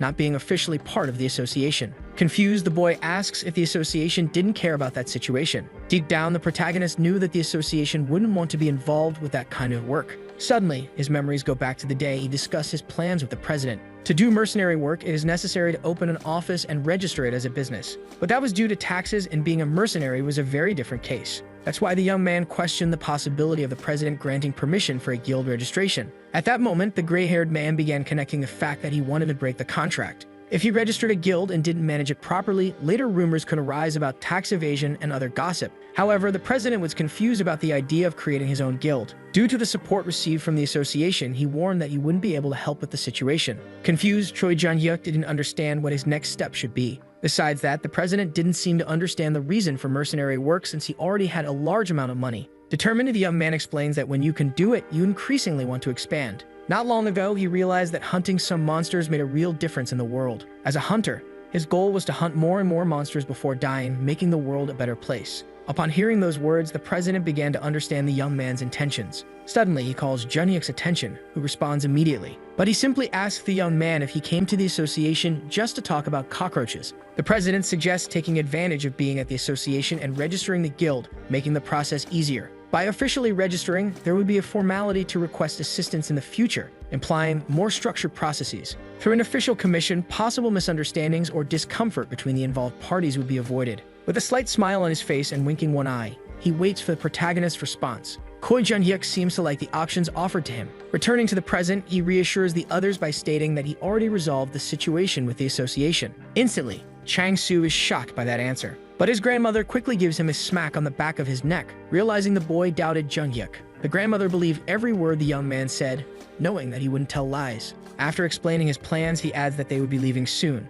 Without thinking twice, the old lady agrees, saying that he should go to a better place. Suddenly, he asks if the elderly woman would like to come with them. Since the death of their parents, he and the kids had always trusted that person, and he knew that without Chang-Su, things could be much lonelier. That's why he proposed for the old lady to move with them. But she seems uninterested, pointing out that she already had a great house. Shrugging, she states that the young man could rest assured and live in a nice place with his brothers. Realizing the lady's refusal, Choi Jun-hyuk understands her personal reasons. Shortly after, he stands up from the chair, ready to do something unusual. Bowing deeply, he shows how extremely grateful he is for the care the old lady gave him as if he were her own son. The grandmother is radiant with the gratitude expressed by the boy, who was very special. A week later, everything was already prepared. Standing in front of a door, the two young men were ready to start the adventure together. Chang-Su notices that both of them were overflowing with style while the warrior asks him not to exaggerate his enthusiasm. The sign on the door indicates the JHA mercenary organization. The modern and minimalist office has a spacious area with carpeted floors and fluorescent ceiling lights. The two share a meal together, eating noodles from a bowl. Chang-Su is surprised by the appearance of his food. Jun-hyuk tells the young man to enjoy the meal since they would have more work in the afternoon. Quickly, the boy puts his hands together and gives thanks with a prayer to Hyunnim. Suddenly, he makes a small correction, thanking the awakening stone instead. Beside him, the hero is confused by all that strange behavior. Chang-Su starts thanking the protagonist for giving him an awakening stone that is worth a fortune. However, the hunter informs him that, to begin with, the item wasn't even his. Shocked by the revelation, the boy questions him further about it. He explains that he received the stone from a guy at work because he was in debt. That was a long story to tell at that moment, so they should eat the noodles before they got cold. Suddenly, a girl enters the room and notices that both were in the middle of a meal. Next to her, a red-haired woman congratulates them on starting a mercenary group. At the same moment, the hunter recognizes Kang Jae-yun from the Genesis Guild. Since the awakening test at the association, that was the first meeting between the two. Chang-Su is impressed by the beauty of that girl. Accepting the compliment, she becomes completely embarrassed. She then prepares to explain how she managed to find the place. Suddenly, Master Lee Dae-soo interrupts the meeting with his presence. Choi Jun-hyuk is even more shocked to see the man in front of him. Smiling, he says that the protagonist should have mentioned the opening of an office. Not believing what was happening, he can't even finish his meal. Showing her phone, Kang Jae-yun informs that she received countless messages from someone named Park Chang-soo. In the conversation, he introduced himself and asked for support for the mercenary group. The boy gets nervous and says he was just trying to help promote the organization. Jun-hyuk becomes increasingly irritated while the boy continues talking about negotiations and marketing. Lee Dae-soo agrees with the boy's promotion, but the protagonist wanted it to be a small member group. With a smile on his face, the master asks if on such a beautiful day the two were just going to sit and eat noodles. Embarrassed, the protagonist says that if he had been informed about more people coming, he would have prepared a feast. Choi Jun-hyuk is shocked to realize that the man had already prepared a catering service. Excited, he says it's just a small, thoughtful gift. At that moment, he thanks the man for all his generosity. Another girl named Hae-soo appears to offer her congratulations. She couldn't believe that the building belonged to the young man. Owning an investment of that size at his age was something incredible that sparked envy. However, the protagonist's face starts turning red from so much embarrassment. At that moment, he was receiving priority treatment just for owning a building. Kang Jae-yun observes the whole scene with an intrigued look. Hae-soo was curious to know what would happen with the group hunts after the start of the mercenary work, but he already had the perfect plan to not harm either side and would divide the tasks. Meanwhile, Kang Jae-yun began to interfere in the conversation between the two, pushing the girl aside. Suddenly, she asks for a private moment with the hunter. Since she didn't have much free time, she ended up being a bit rude. Even not liking the attitude, Hae-soo accepts her request. Shortly after, she walks out of the room quite irritated. Kang Jae-yun informs that she didn't come to the place just to offer congratulations and had a request to make. Noticing that the Genesis Guild had a ranky mission, he was impressed. Deep down, he knew that the tankers in that organization were more than capable of handling that kind of task. Kang Jae-yun mentions that the request fee was set at 1 million plus the percentage. Without thinking twice, Chang-Su butts into the conversation and says that the two, besides being their first job, 1 billion was an abundant amount of money. Most people wouldn't reject the guild's offer since it was considered bad luck. Meanwhile, the girl waited for the official response, stating that she could get the money immediately. Despite everything, Choi Jun-hyuk seemed quite suspicious of the situation but decided to accept. Upon hearing his words, Kang Jae-yun became extremely excited. However, the hero had 2 conditions for the mission. Making a proposal, he suggests the purchase of a skill card. Paying attention, the girl hears the mention of the name Blessing of Sealan, a buffer-type skill card. At the same instant, her eyes shine upon hearing that well-known name. Her assistant did some research and managed to find an estimated value of 13 billion for that item. Choi Jun-hyuk could show the card immediately if she was interested, but Kang Jae-yun wants to know what the other condition imposed by the young man is. Standing up from his chair, he makes a request for when she learns the skill. The only thing she would have to do is shake his hand. In silence, Kang Jae-yun seems to reflect on those options. Shortly after, the two seal an agreement by shaking hands. Each of them would gain something from that important deal. A day later, in the upper zone of the Gangnam area, the scene is devastating with ruins and destruction. Suddenly, energy starts spreading throughout the area. From inside the portal, countless warriors appear ready for the hunt. Choi Jun-hyuk questions the idea of traveling to the beginner zone, suggesting that normally people use cars for that kind of travel. While most guilds only have one teleporter, she managed to teleport to an advanced area. Now they needed to focus on distributing the monsters. Opening the map, the boy shows that the nearest ones were located in 3 main places. The problem was that 2 of them were very close together and the rest were much farther away. Kang Jae-yun suggests going to the location where there was only 1 monster. However, the Taebae Guild had already reserved those 2 spots and the nearest areas belonged to other guilds. When the hunter Lee Desu found out that Jun-hyuk was coming, he acted faster. The protagonist realizes the threat he represents to the other guilds. Nervous, the boy explains that the man had asked them to take responsibility for that location. But Kang Jae-yun doesn't seem to accept that situation willingly, saying she would confront the master. Suddenly, her attention turns to another location. The hero didn't seem to care about the situation they were facing. To the girdle's surprise, he wanted to face 2 monsters at once. Determined, he compares the possibility of taking down 2 creatures with his last battle and starts making assumptions. In the end, he can believe it was such a big problem that couldn't be easily solved. Meanwhile, a monster was destroying everything in the city with its sharp claws. In the middle of it all, the hunter was waiting for the enemy's furious attack with his shield. The girls didn't seem worried about the situation since the leader stated that the young man was very capable. Besides having faced 5 monsters at once, he was an irregular. At that moment, she realizes her colleague was too worried about the boy's safety. Contrary to her suspicions, she says she believes Jun-hyuk is a good person. Normally, famous tankers tend to think only of themselves and be extremely arrogant. But Mr. Choi Jun-hyuk was different for greeting all the guild members and being very humble. Kang Jae-yun still doesn't seem convinced by the girl's words. Suddenly, she answers a call for everyone to get ready. When the signal was given, they would start the attacks. Meanwhile, Jun-hyuk was using all of his skills to weaken the monster. He was running everywhere, but the 2 were extremely strong. Suddenly, a strike tries to hit his body, but he manages to dodge. At that moment, he realizes he couldn't use the copied skills or the ones received from Park Gang-ho. But he didn't have enough time to think about the problems and started running from the creature. He already expected it to be a tough fight, but dealing with 2 monsters seemed too much. Raising his shield, he starts to prepare. Suddenly, he calls upon all this power, releasing energy amidst the destruction. That was the perfect boost to attack. The other guild members start coming out of their hiding spots. From a distance, they watch the scene shocked. With sweat running down his face, Jun-hyuk reflects on the problems he would have faced if he hadn't taken Yeomyeon's ring. Chang-soo would be completely disappointed if he knew that his main objective was that item between his fingers. The ring offers significant bonuses in terms of HP regeneration, increased defense, and other attributes. The fact that it increases HP by 10,000 was incredible, plus regenerating 1,000 HP per second compared to zombies. The destruction in the city was complete with rusted cars scattered everywhere. The members collected the rewards and carefully observed the area. Shortly after, Kang Jae-yun informs that the deposit request has been completed. Using his phone, Jun-hyuk confirms the deposit and asks if everything was finished. With a smile on her face, the girl thanks him for the help during the job. Now the protagonist could leave a little richer after completing the Genesis Guild's first mission. Several requests to help with tasks or contracts started coming from guilds of various sizes.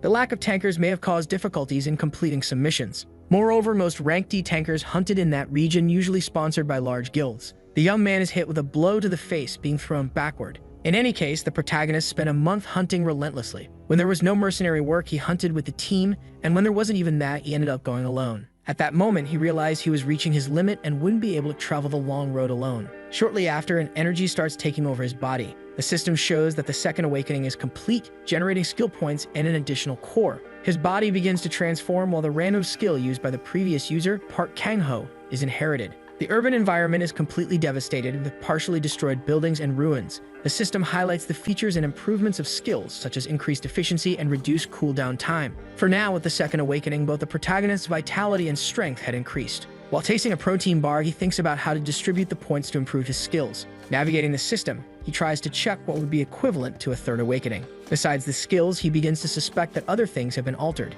Carefully, he observes all the new information. The unique skill combination level 1 combined 2 general skills to create a new one. At that moment, he realizes how that function was truly incredible. At the same instant, he tries to combine 2 completely different but complementary skills. His eyes shine as he realizes he could combine Lightning Flash with Mountain Split. Savoring the protein bar, he concludes that the number of skills he could create was infinite. However, there was no need for much fuss, and he decided to carefully observe the changes. The next feature allowed him to copy skills without physical contact. At that moment, he remembers the handshake he would give Kang Jae-yun to copy her skill. That way, he wouldn't need to bother anyone else for physical contact anymore. If the second awakening already gave him that enormous amount of power, he wondered what the changes with the third would be. Now he was ready to check the skill he was most curious about. The skill Valkyrie Summon at maximum level summons a Valkyrie based on the caster's pure attributes. That was the skill inherited from Park Kang-ho. Suddenly, he notices something strange happening in front of him. The option to summon a Valkyrie appears with the words yes and no. Determined, the protagonist states that there was no way he could refuse such an offer. Soon after, beams of blue light start to spiral in the air.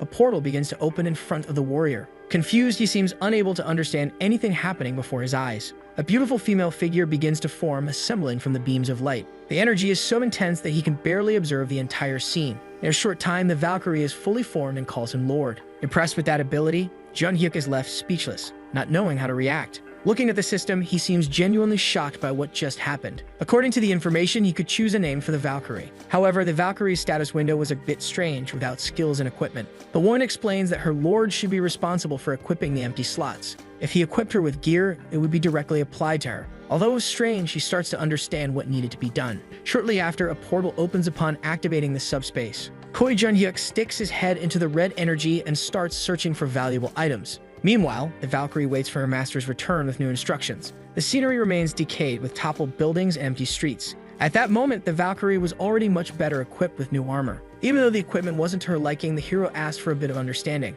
Navigating the system, he observes the items that were still empty. Soon after, he adds new boots for his subordinate. However, he explains that there weren't many pieces of equipment designed for women. Once again, he checks the system to observe the changes. The name field was still blank and he reflected on how to fill it. Suddenly, he decides to ask the Valkyrie what her original name was. The girl responds that her previous master, Park Kang-ho, called her Park Ji-young. However, that wasn't to the warrior's liking, as he preferred more Korean-sounding names. The Valkyrie explains that the name given to her was the same as the younger sister of her former master. At that moment, Jun-hyuk is shocked by the information he receives. Apparently, he had no knowledge of Park Kang-ho's younger sister. Some memories related to a distant past begin to surface in his mind. He remembers the man's last request, begging the boy to find his family. Handing over a photo, he asked to take care of the family members in case they were still alive. That promise could not be broken under any circumstances, as he would not be forgiven even in death. The sun had already disappeared by that time of day, with the sky filled with clouds. According to the rules, she should receive a new name if the previous one was uncomfortable. Koi Jun-hyuk suggests naming her Sarah due to the easy pronunciation.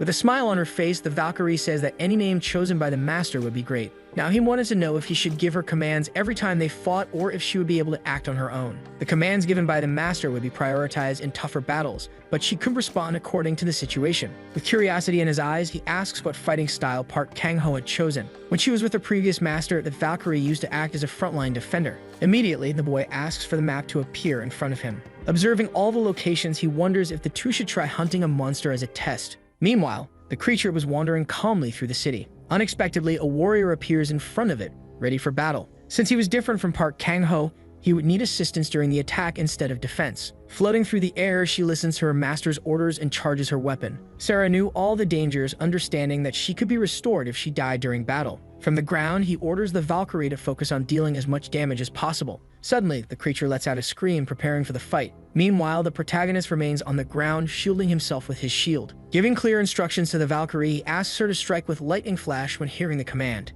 At that moment, Sarah seems to fully understand any type of order. Sensing the monster's approach, Jun-hyuk moves his shield. With a leap, he activates the lightning flash ability. Suddenly, his body appears behind the giant creature. With determination, he uses the mountain split ability, considering it more suitable for the situation. The efficiency boost options from the core and the ring now totaled over 100%. During the fight, he realizes he no longer needed to hold the aggro for so long. Now he decides to launch an attack with the shield. His weapon travels at catastrophic speed and strikes the creature's face. At that moment, he orders Sarah's attack, who was already prepared for combat. Immediately, the Valkyrie starts flying as fast as she can, ready to use lightning flash. Shortly after, she is already positioned behind the creature. With a strike, she swings her sharp spear using Mountain Split. The monster's eyes almost pop out of its head as it feels the pain spreading through its body. That powerful strategy was enough to finish off the enemy. The two look at each other attentively while the monster slowly disappears. With that Valkyrie by his side, the protagonist believed it was possible to face rank D. Meanwhile, in the neighborhood of Tool Street, everything seemed calm. Walking through the blocks, Jun-hyuk discovers that Sarah had some emotions. Before becoming a Valkyrie, she was a human being. Valkyries were originally members of a destroyed world, selected among those who achieved specific feats. While the Valkyrie's voice was coming out through the system, the warrior seems to understand the situation. Upon arriving at his destination, he finds an employee with short hair and glasses. Asking for permission, he informs her that he came because of the rumors about a talented master craftsman. However, the girl informs him that the shop was no longer accepting production orders. Her face changes when the young man mentions S-rank equipment. Completely shocked, she asks the young man to repeat what he just said. Possessing materials from B-rank monsters, he was requesting the creation of equipment with those same items. At that moment, the girl is completely stunned, wondering how the young man had B-rank materials. But he didn't seem willing to reveal his source, stating that he would look for another shop. Realizing her overreaction, the employee apologizes for her curiosity. The request was specific for equipping himself with an armor set, plus one in a female format and portable shields. Doing the calculations, the girl asks for the woman's body measurements. Thinking for a moment, the warrior informs her that the woman is about 1.70 meters tall. When asked about her bust size, he looks at the system, waiting for a response from the Valkyrie. With his face completely red, he says that the size could be B. After collecting the main information, the employee already had everything necessary without further issues. Since it was a production with B-rank materials, everything would be ready in about 5 months. For now, the equipment he possessed was enough, and there were still 6 months left until a new gate would appear. Extending his hand, he refrains from closing a deal with the craftswoman. At the same moment, he would hand over all the materials for production. Before leaving, he asked about a place called Dabag Detective Agency. To help him, the girl provides the best directions to reach the desired location. Looking at the boy's face, she wondered what kind of things he was looking for. Shortly after he arrived at his destination, a building with closed gates. Meanwhile, a man was calmly reading the daily newspaper. Without looking at his potential client's face, he asked the reason for the visit. Without saying anything, Choi Jun-hyuk simply places a photo on the table. Lowering the newspaper, the detective listens to the young man's request, who was looking to find the woman in the photo. The brown-haired girl was named Park Ji-young. 1 week later, the sun reflected off the building windows. Inside the personal training room, 2 warriors held their weapons. Flying through the air, the girl activated her shield as an attack mode. Quickly, the strike hits the monster's face. Sarah informs that it was the perfect opportunity for her master to attack. At that very moment, he starts running, using the power of the lightning flash ability. Along with the mountain split strike, he is able to cause severe injuries to that creature. To his delight, the notification informs him that the mission was completed. The total hunting time lasted 8 hours and 20 minutes. However, he knew that time wouldn't be enough. When starting training, they spent more than 10 hours, which represented great progress. But Choi Jun-hyuk knew that Park Kang-ho was capable of defeating 10 Class C monsters in just 1 hour. Sarah feared for her master, stating that he shouldn't be so impatient. As an observation, she informs him that the master was constantly getting stronger through the combination of abilities. At that moment, he checks the system and sees the new War Master ability. That was the new skill created by combining Perfect Defender and Perfect Attacker. After testing it for a week, he discovered that combined abilities are either reborn as a new skill or fused. Shrugging, he informs Sarah about the sudden opening of a gate in Anhyeondong. The priority would be to reduce the hunting time as much as possible, preparing for what was to come next. Upon hearing the master's orders, the Valkyrie understands everything perfectly. Shortly after, he answers a call from Jang Ta-woo from the detective agency. At that moment, the fit man was in front of the building and needed to speak with the boy. Turning his back, he tries to understand the urgency behind the meeting. The two meet to talk while having coffee. Jang Ta-woo mentions the outlaw awakeners who had settled in the dangerous red zone. Most of those bandits were first awakeners who captured ordinary people to be enslaved. However, the protagonist didn't understand the connection with the girl he was looking for. In the man's opinion, Park Ji-young and her family could be living as slaves to the outlaws. Choi Jun-hyuk is completely shocked by the revelation and tries to understand the reason behind the suspicion. Jang Ta-woo informs that the girl's family had recently lived in Samsung-dong, which was now considered part of the Red Zone. Even so, none of that could be confirmed with absolute certainty. Yesterday, the detective's informant reported that there was a group of outlaws hiding in Samsung-dong. However, he didn't have the exact location, but was sure he could get the information soon. Additionally, he was planning to continue the investigation throughout the area. At that moment, he hands the family photo to Choi Jun-hyuk. His eyes inevitably go toward Park Ji-young's face. Meanwhile, night was falling over the city. Arriving at his home, the protagonist looks for his younger siblings. Seeing the children's faces instantly made him happier. Upon hearing that they had been studying all afternoon, he said they deserved a reward. Meanwhile, a woman informs them that she was preparing dinner. With a smile on her face, she said they would serve it as soon as possible. Choi Jun-hyuk was impressed with the amount of food the woman had prepared. Shortly after, he asked Unchil about the new nanny they had hired. While eating, the boy said he really liked the employee. Since she arrived, the house had always been clean, along with the delicious food she prepared. Yeonjung says that the nanny also played with the two of them and helped with their studies. Impressed, the hero had no idea about all the nanny's tasks. Shortly after, she informs them that it was already time to leave and return to her home. Before leaving, she offers to take any last requests and waits anxiously. Choi Jun-hyuk looks carefully at the girl, analyzing her from head to toe. Face to face, the two remain in complete silence. That was Miss Jae-hee's last day of work, so the protagonist asks if she would like to extend her contract. With a slight smile, she says that she would like to be hired as a regular employee. Hearing her words, he gets very excited and decides to accept the proposal. The president of the association was responsible for hiring the nanny, who was younger than expected. The girl explains that her family's situation wasn't very good, so she decided to work with children. Nowadays, finding a decent job was extremely difficult. Besides that, Jaggy had personal reasons for accepting that kind of job. Hearing that, the hero doesn't understand her true intentions, but the girl doesn't answer anything, she just gives a gentle smile. She informs him that the employee from the mall who took care of the boss's siblings is her older sister. Confused, the boy can't believe the revelation. Suddenly, the girl starts thanking him for the protection given that day since she only has her mother and sister. Now the protagonist was starting to understand the nanny's motivations. 2 weeks ago, she received a call from the company where she used to work and realized it was the young man's name. That's why she was able to explain the whole situation and contact the boss. Nervous, she asks if that situation was a problem since she was very confident in performing all the tasks. He starts speaking uncontrollably, saying she could take care of the children and asked him to give her a vote of confidence.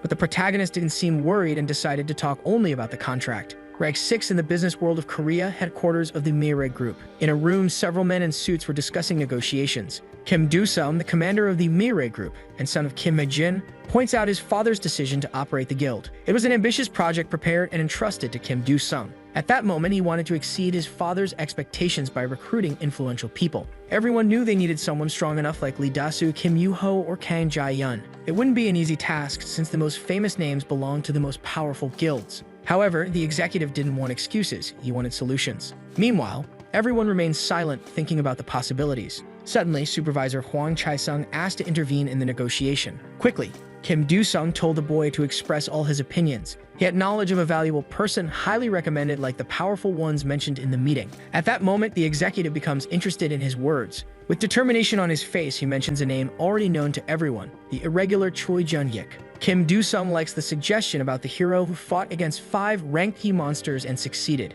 If they could recruit that hunter, they would gain huge benefits, even regarding publicity. Standing up from his chair, Kim Do-sung likes the young man's way of thinking. Soon after, he starts criticizing all those old executives who didn't have brilliant minds like Supervisor Hwang. Banging on the table, he draws the attention of his partners. Kim Do-sung reminds them that Jun-yuk already had a contract with the association and probably had a clause preventing him from joining guilds. Hwang was already aware of that, which was enough reason for the biggest guilds to give up on him. Even with all those obstacles, the young man believed it was possible to recruit that name. And despite the opposing opinions, he was willing to take the risk. Meanwhile, the executive was observing the young man, appreciating his words and the look in his eyes. The next step would be to discuss the best method to recruit Choi Jun-yuk. In the upper zone of the Ilsan hunting field, the situation was terrifying. Suddenly, a large monster appears, revealing all its power. The fierce and fearless gaze of the enemy was searching for its next victim. On the ground, Jun-yuk was trying to find the nearest monster to fight. With a leap, the green aberration approaches like a bomb about to explode. From the middle of the smoke, the protagonist can feel the gaze falling on his body. Quickly, he activates his sword and calls for the Valkyrie. Sarah's body begins to form, gathering all the energy. This was a good opportunity to test everything the two had been practicing. Without wasting time, Sarah advances into battle against the feared monster. She uses the shield as protection and aims for a powerful attack. Shortly after, the creature's face is struck with force. At that moment, the threat starts to completely lose its balance. Choi Jun-hyuk runs to test the lightning flash ability. His body is teleported behind the brute, who notices nothing. On the other side, Sarah suddenly appears, floating in the air. Meanwhile, the monster watches both threats surrounding it. Together, they activate the Mountain Split ability. The strikes are directed at the creature's robust and strong body. The fight lasts exactly 3 minutes and 40 seconds, with increased power and efficient skill. At that moment, the warrior realizes he is truly prepared. The two were talking calmly when an energy started to dissipate in the air. Apparently, it was a gate that was being opened. However, the protagonist was unaware of the opening. Looking more closely, Sarah notices that it was a treasure dungeon gate. She had already entered one of those with Park Kang-ho, and the two managed to acquire powerful artifacts. For example, the strength weapon and the strength booster used by the young man. They were obtained by him inside the treasure dungeon gate. That was a very rare gate, so they should take the opportunity and enter as quickly as possible. Before it disappeared completely, the two warriors would cross the portal. Walking toward the energy, they took one step at a time together. Shortly after, they found themselves in a narrow corridor. Without wasting time, the young man decides to use his map as a means of navigation. As they walk calmly, Jun-hyuk realizes that it was a labyrinth and thanks the map ability. At that moment, Sarah realizes that she wouldn't be very useful on that mission. But just having the Valkyrie was already a great help. Soon after, he opens the information tab for a simple search. The name he searched was Treasure Dungeon Gate. a place where artifacts and abilities of powerful beings from a destroyed planet are stored, possibly for future use. However, Junhyuk seems suspicious of the place, assuming it would have some kind of security system. As he walks, he notices something strange and asks Sarah not to move. At that moment, he realizes it was a trap. Even though it looked like an ordinary floor, if you were careless, you would end up falling into a hole. Despite the problem, it wouldn't be necessary to identify the tiles with traps. The protagonist would use his powerful weapon to do the work for both of them. With a strike, he destroys everything in front of him. The debris quickly falls into a dark, bottomless hole. Now the two could cross safely, stepping on the remaining tiles. The maps show the exact location of the warriors. Suddenly, an arrow is shot, but Junhyuk manages to protect himself with the shield. They keep advancing through the labyrinth more and more. In the next room, they are chased by a giant cement ball. Their location keeps changing as they move. Upon opening the treasure chest, he manages to obtain 2 skill enhancement stones and a dungeon gate generator. After collecting the rewards, they continue walking side by side. The Valkyrie uses her levitation power to protect her master from a green slime. More and more, they keep traveling through the vast labyrinth. Now they arrive at a strange and unusual room. Compared to the other locations, this one was much more spacious, although it had no traps. In that place, there was no chest, only a book. The first was an item, and the second was a skill. Without thinking twice, Junhyuk reaches his hand toward the book, but the action is stopped by a shock along with a warning informing him of missing requirements. Confused, the warrior doesn't understand what was needed. Suddenly, a green figure appears from the shadows upon noticing its new visitors. The gaze of both goes toward the voice trying to speak with them. It was the golden goblin Jade, who started to recognize a familiar face. Shocked, Sarah realizes that she knows the goblin from the past. Jade states that the Valkyrie was with the previous user during the last visit. Junhyuk asks if he could obtain the book if he killed the golden goblin, but the creature laughs and explains that it could not offer any reward even with its death. The hero's objective was only to leave the labyrinth with that book in hand, and the process was quite simple. Permission would be granted by the goblin, and then he could take the desired reward. His mission was to assist the second original user of the system so that he could evolve as quickly as possible. Confused, the hero doesn't understand how the creature knew so much information. With a smile, it explains that anyone could enter that dungeon, but only the second user could meet it. At that moment, he starts to realize that he wasn't talking to an ordinary goblin. The green figure was created by the previous master using the power of creation being comparable to a system. Upon hearing the mention of the power of creation, Junhyuk becomes increasingly curious about the secrets. However, those questions couldn't be answered since it was something he had to discover on his own. Changing the subject, he returns to the request for permission to access the book. But before that, the creature starts to grab something from its clothes. Before opening the treasure, he would have 2 options. Soon after, the golden goblin appears with 2 bags, 1 in each hand. The first option is to choose 2 out of 5 legendary skills. The second option was to choose one of the 3 main abilities used by the previous user. At that moment, Junhyuk realizes that he could possibly choose Park Kang-ho's abilities. Due to the transfer between users being complete, those benefits were entirely possible. With worry on her face, Sarah informs that Park Kang-ho did not trust the Golden Goblin. That's why she asks her new master not to fall into a trap by placing too much trust in the creature. Without realizing it, something very strange was happening. Everything was silent inside that giant room. Noticing the hesitation, the goblin suggests that he choose the legendary abilities. Nervous, Junhyuk asks if the previous user took advantage of those benefits. The goblin explains that Park Kang-ho used the system through his own power, receiving no benefits. Additionally, the boy wanted to know what the conditions were to activate the treasure. The requirement to activate the treasure dungeon gate is the second awakening of the second original user of the system. At that moment, he calculates why Kichul never mentioned anything about it, since he died before the second awakening. With a smile on its face, the creature asks if there are any other doubts. Now it tries to make the young man make his choice. On one side, 2 legendary abilities, and on the other, one of Park Kang-ho's previous abilities. But the boy was certain of what he wanted, without further deliberation. In the end, he firmly pointed to the bag with the abilities of the previous user. Even so, the goblin is confused by that decision since it wanted him to choose the other bag. To it, one of Park Kang-ho's abilities was already much more important than the other option. Despite everything, the goblin had no bigger problems regarding his choice. Now it could show the list of abilities. Shortly after, the book begins to move its pages, filled with energy. When opening the system, Junhyuk seems confused by his choice. The ability Descent of the Giant was related to body transformation, requiring a crystal record. Through research, he discovers that he could grow in size and power, reaching the strength level of a monster. With the appropriate crystal records, 8 people could be enhanced. All of them needed to be completely trustworthy to become comparable to a creature. That way, the team would be able to destroy the monster due to their enormous size. Without showing happiness, the boy realizes he has acquired something very useful. Turning his back, he notices an energy appearing all over the place.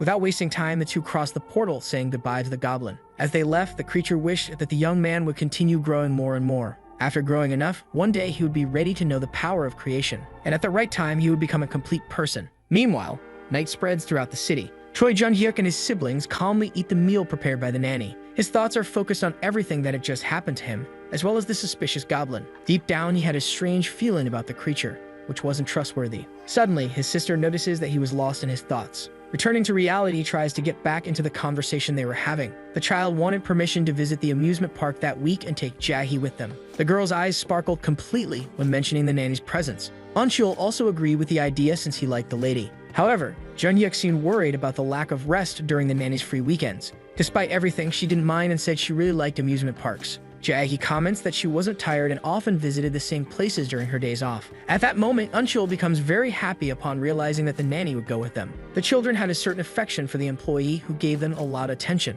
Outside, everything was peaceful and the office lights were still on. Meanwhile, an old man was calmly playing golf beside his son. That was the president of the Mayre group, Kim Do-seon. Apprehensive, he gives tips to his son, who was in charge of the guild creation project. Shortly after, he hits the golf ball. However, the object goes straight and doesn't reach the hole. Despite the late hour, the boy needed some kind of help from his father. Suspicious, he didn't believe that his son was lost in his plans. The executive explains that the person he was trying to recruit belonged to the association. The man continues his game, realizing that his son was planning to recruit an irregular. Kim Do-seong says that it is wiser to carefully assess the capabilities and ask for help than to move forward recklessly. The biggest obstacle in recruiting Choi Jun-hyuk was the contract with the association. At that moment, the old man realizes that it would be necessary to meet with the president for a lunch. Raising the golf club, he threatens his son, saying he must do whatever is necessary not to fail the mission. If that happens, he should step down from his position immediately. In the Seoul Jamsil Joy World area, children and adults seem to be enjoying the rides. Jae walks around holding the hands of Yeonjung and Eunchul. Beside them, Choi Jun-hyuk also appears to join in the fun. His younger brother seems very excited about the chance to enjoy the amusement park rides.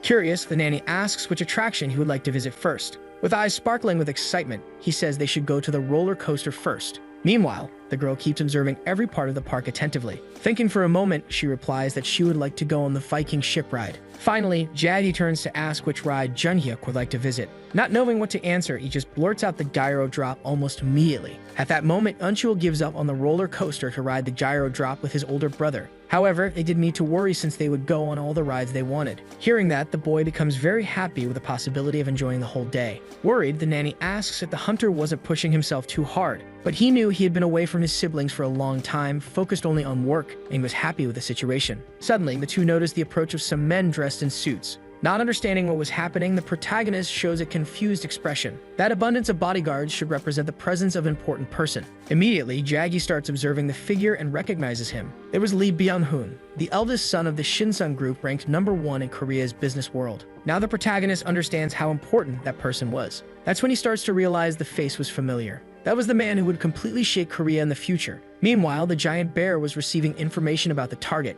Its mission was to enter the park and eliminate the target, his son, and the 5 bodyguards. While people acted normally, the bear tried not to look suspicious and observed possible threats. Choi Jun-hyuk runs to buy 4 tickets for 2 adults and 2 children. The park was huge, with massive rides and elaborately designed attractions. On the roller coaster, the children were having an absolute blast. Meanwhile, the adults were filled with fear and couldn't relax. The next ride was the Viking ship, a gigantic and fun structure. Once again, the children were loving the ride, enjoying every attraction. At that moment, the protagonist felt like his energy was being completely drained. Now they were heading to the next attraction, something completely different like an elevator ride. Yeonjung and Eunchul were very happy with everything that was happening that day and couldn't hide it. But the adults were suffering with those rides, looking scared of everything. People continued enjoying the park, walking in all directions. They decided to take a break to eat something delicious and continue the tour. The chicken and churros looked delicious, and they were eager to eat. Jae ordered the food she knew the two loved. Meanwhile, the older brother tried to rest a little because he was extremely tired. Shortly after, he notices the absence of the bodyguards who were protecting the important people. The man sits on a bench to read a newspaper beside the child, who seemed curious about the surroundings. Apparently, his father wasn't paying any attention to the boy. Choi Jun-hyuk becomes irritated, realizing that the bodyguards were right next to him, making this situation a bit uncomfortable. Suddenly, he notices something strange and starts sensing tension in the air. Confused, he turns his head to observe more closely. Eunchul was enjoying a delicious churro in front of him. In the food court, everything seemed calm with no apparent threat. The bear and cat disguises were no longer being used. From the top of a building, 2 people were watching everything with binoculars. They wanted to know if the investigation had been done correctly. At that moment, they noticed that the person sitting next to the target was the irregular Choi Jun-hyuk. But apparently, his partner was unaware of the power that Hunter possessed. That indeed was an unexpected variable that could disrupt all of their plans. Even so, he didn't seem to have any relation to the target. His partner asks if they should change the plans or alter anything in the operation. Despite everything, nothing could be undone, but they should be prepared for any threat. Quickly, the information is passed on with the order to pay attention to yellow and blue, leaving green with the bodyguards. In the end, black and purple would be responsible for eliminating the target without further problems. Anchul seemed very happy with his food since the boy loved eating chicken. Suddenly, he notices something strange beside him. He was a lonely boy, probably the same age. The boy was sitting at a table completely alone and without friends. Anchul starts looking at the boy, waiting for some reaction. Shortly after, the boy silently returns the look. Quickly, he extends his hand and offers some chicken, saying it was really crispy. Normally, he would eat it alone, but he was willing to share. Suspicious, the boy seems reluctant to accept the chicken. Sensing a possible threat, the bodyguards interfere in the conversation. With a warning, the man informs that it was forbidden to offer food to the young master and even to talk to him. Embarrassed, the child apologizes for the intrusion. Noticing that the bodyguards were scolding his brother, Junhyuk stands up from the table. Impatient, he couldn't believe that those men in suits had the audacity to scare children. However, one of them didn't like the tone used by the man, which seemed a bit informal. Quickly, the executive asks the bodyguard to understand that this was a normal situation. Lee Byung-hoo introduces himself and apologizes for his security team. Koi Junhyuk greets him, realizing that he wasn't part of the awakened. Calling his son, he asks Sangwoo to say hello to those people. Obeying his father's order, the boy bows respectfully. Anchul asks the master if the boy could sit and eat some chicken with them. With a slight smile, the man promptly accepts the offer. At that moment, the protagonist realizes that everyone seemed very friendly. The children sit at the table with the nanny and start sharing the food. On the other side, Lee Byung-hoo says that his son had a balanced diet and couldn't eat junk food often. Once a month, he invited chefs directly from the United States and China to cook for the boy. Realizing how rich and powerful those people were, the hero just gives a slight smile. He spits out his drink when he realizes the man thought he was his wife and the children were his kids. Shortly after, he explains the confusion, mentioning that they were just his younger siblings. Furthermore, the long-haired woman was just the nanny hired for the house. Confused, the executive couldn't believe the man went to an amusement park with the nanny. But he understands the situation when he hears that his siblings really like the woman. Lee Byung-hoo's smile is a bit annoying and strange. Realizing it was getting late, he calls his son to leave. The boy seems to be enjoying the food and his new friends. Anchul asks the boy to meet them again so they can play together. Saying goodbye, he follows his father toward the exit, agreeing to meet again. Meanwhile, the criminals were watching the target's every move. At that moment, his father notices that the boy was very sad. Curious, he asks if the boy didn't have any friends at school. With a sad expression, he says he wasn't sure if his friends were real since he was the grandson of the Shinsun group. His father disagrees with all his opinions, talking about the hierarchy that exists in schools. Shortly after, he admits that friendship is originally like an illusion. Suddenly, a man in a black jumpsuit and fully masked starts approaching the two. He stops and grabs his sharp sword, showing that he was ready for a fight. Sangwoo points at the suspect, showing him to his father. From the right, a new threat approaches with a weapon. From the left, another thug gets closer and closer. Desperate, he calls for the security chief, Kim, already prepared to defend his protectees. Realizing it was an ambush, they should protect the boss at all costs. Without wasting time, the men grabbed their weapons, showing they were ready for the fight. The thugs begin to approach more and more, surrounding the targets from all sides. The coldness on their faces revealed their goal to kill everyone there. Scared, Sangwoo tries to huddle close to his father's legs. But Lee Byung-hoo seems very worried about the situation, with despair overflowing in his eyes. Meanwhile, the family was finishing the delicious meal. Anchul was truly a fan of chicken, so his belly was already full from eating so much. To him, it was the most delicious food in the whole world. Now he was determined to play a bit more with Sangwoo. But at that moment, his brother informs him that it wouldn't be possible. Sangwoo came to the amusement park to spend time with his father after a long time, and they should enjoy the time together. Apparently, the boy starts to understand a bit more. Suddenly, everyone starts hearing a loud noise and gets worried. People in the park start running in desperation, reporting a murder. He is confused by the situation and doesn't understand what's happening. Koi Junhyuk looks confused and tries to think about a possible threat. Without wasting any time, they get up from the table ready to leave. The protagonist realizes that the best thing to do was to get out of that amusement park as quickly as possible. Anchul states that he wouldn't be able to run and asks his brother to take down the assassins with his super strength. However, he knows that the police would arrive soon to handle the situation. Therefore, there was no need for his involvement, even if the child believed it was necessary. Meanwhile, the child was trying to convince his brother to stop the villains. He agrees with the boy's words as she approaches. The woman asks the boss to protect the people until the last moment before the police arrive. She reassures him by saying she would protect Yeonjong and Yeonchil. The guards fell one by one, unable to resist the attack. Even trembling, the head of security was still willing to protect his boss. The affection in his eyes showed all the rage contained within his body. Observing the differently colored fabrics, he realized that it was the rainbow. Even so, they couldn't understand why the target was the CEO, since they usually focused on smart beings. The black agent informs that it was a pure lie. Until that moment, they had only received requests to eliminate awakened ones. With a double attack, they strike the body of the head of security, Kim. As he falls to the ground, the assassin informs that they didn't discriminate against any murder request. That way, the executive realizes that someone else made the assassination request. Without mercy, he stomps on the bodyguard's head. Holding his weapon tightly, he was ready to end the man's life. The boy tries to hug his father, realizing there was no escape. The blade begins to approach his head as fast as possible. With a jump, Junhyuk intervenes in the horrible situation that was about to happen. He puts himself in front of father and son, determined to prevent that tragedy. Koi Junhyuk had a strange feeling ever since he met those two. Sangwoo seemed excited to see that the two were saved by a hero. The black agent realizes they would have to deal with problems ahead. His weapon begins to materialize in his hands, realizing he would have to fight hard. The bandit reports Choi Junhyuk's intervention. At that moment, the CEO realizes that the man he was talking to was an irregular. The reason for his interference was only the child, and he states that clearly. From now on, the two should find a more protected place away from danger. Upon noticing their movement, a bandit starts running towards them. Junhyuk's eyes follow the threat, realizing the imminent danger. Quickly, he runs toward the red one and delivers a powerful blow. Meanwhile, he asks the two to run as fast as possible. At that moment, there were still 4 enemies left to be taken down. With a smile on his face, he makes a joke asking no one to run away. Moreover, the protagonist mocks the name Rainbow upon realizing that the colors did not complement each other. Increasingly irritated, the black agent questions the reason for the young man's interference. Knowing that the situation was not his business, he simply states that he had a strong sense of justice. Without wasting time, he begins to demonstrate all his power. A shield begins to form in the middle of the amusement park. Shortly after, he uses the copying ability on the bandits. The light spreads throughout the environment, coursing through the bodies. Suddenly, the system opens, showing his newest acquisitions. The abilities that the black guy possessed seem similar to something he had already witnessed. Confused, he tries to think for a moment about what was happening. Soon after, he believes that the man in front of him was the person he was looking for. With an order, everyone was prepared to take down the enemy in the middle. Yellow and purple join forces, aiming for a powerful double attack. But the protagonist is extremely fast and skilled, managing to dodge both. With a jump, he launches his body into the air. Without anyone noticing his intentions,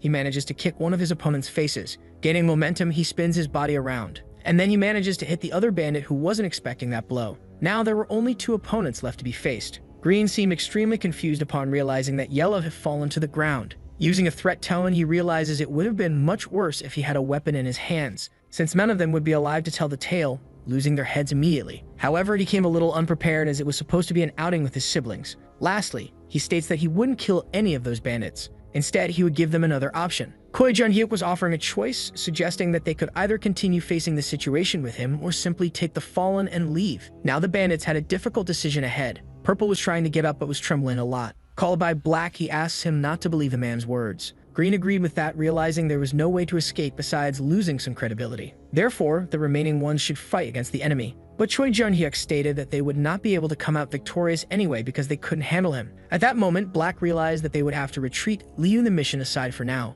Besides, it was not the time for discussions and everyone should follow the captain's commands. Even so, Green didn't seem to agree with the decision. Smiling, the protagonist realized that victory was guaranteed. While some helped the others to get up, the men exchanged intense glances. Turning his back, Black states that he wouldn't do any kind of trick. In the end, he asks that they never meet again. Shortly after, a person starts running in desperation. Lee Byung-hoo appears completely desperate, saying that the man shouldn't let them escape. He kept arguing with the boy, claiming that his decisions were not wise. If he hadn't given them an escape, there would have been a fight to the death, and the destruction caused could have extended to innocent civilians. Koi Junhyuk bet that this wasn't what the rich man wanted. Suddenly, more guards appear, worried about the master's safety. One of them tries to check if everything was alright with him, showing that they arrived as quickly as possible. However, Lee Byung-hoo seems extremely irritated when he realizes that the men arrived too late. Embarrassed, they didn't even know how to respond or how to react. An old man apologizes for the delay that could have resulted in a catastrophe. Because of that, he and his son could have been dead at that moment. Turning his body, he shows who was responsible for saving him. However, in that scenery, there was only an amusement park and nothing more. The next day, this guy is sunning a few clouds.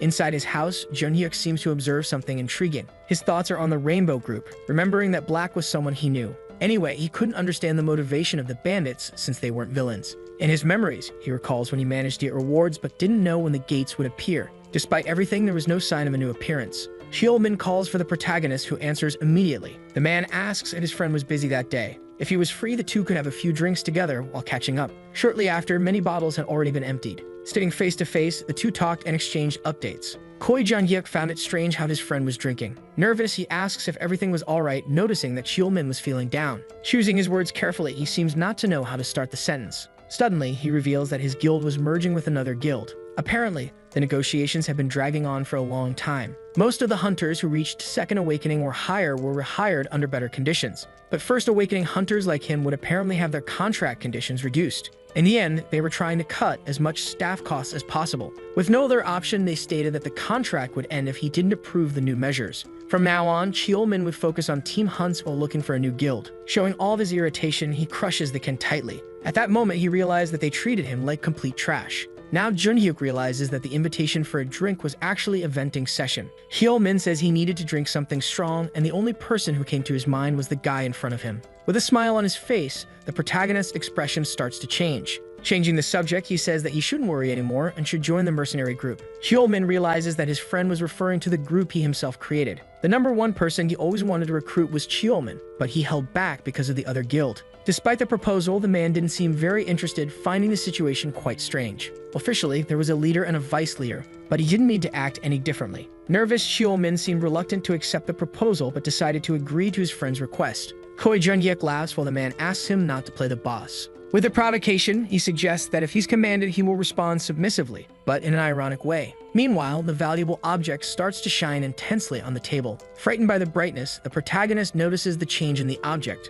From afar, Cheol-min can hear a strange noise. Finally, that reward was giving powerful signals. Apparently, a gate has just appeared in the surroundings. Observing the system, he realizes it's actually 3 dungeons of different ranks. In 3 days, those 3 dungeons would be activated. And if he wanted to use just one now, there would still be 2 left. Without wasting time, he calls for the Valkyrie, who responds to her master immediately. With F, E, and D rankings, he questions which would be the best option, but all have an easy level. In the end, he realizes that he would be able to clear any of the dungeons satisfactorily. Sarah suggests creating a situation where 2 First Awakening individuals should play an active role. With determination, he decides it would be better to go for the highest rank since it offers slightly better rewards. Meanwhile, Cheol-min seems to believe his friend is completely drunk for talking to himself. Making the call, he tries to speak with Chang-soo on the other end of the line. Without wasting time, he calls his subordinate to the office, warning about the important situation. Everything around seemed calm and peaceful without major problems. Chang-soo had just arrived at the office, ready to receive the news. The boss comments that Cheol-min would be part of the mercenary group from today on.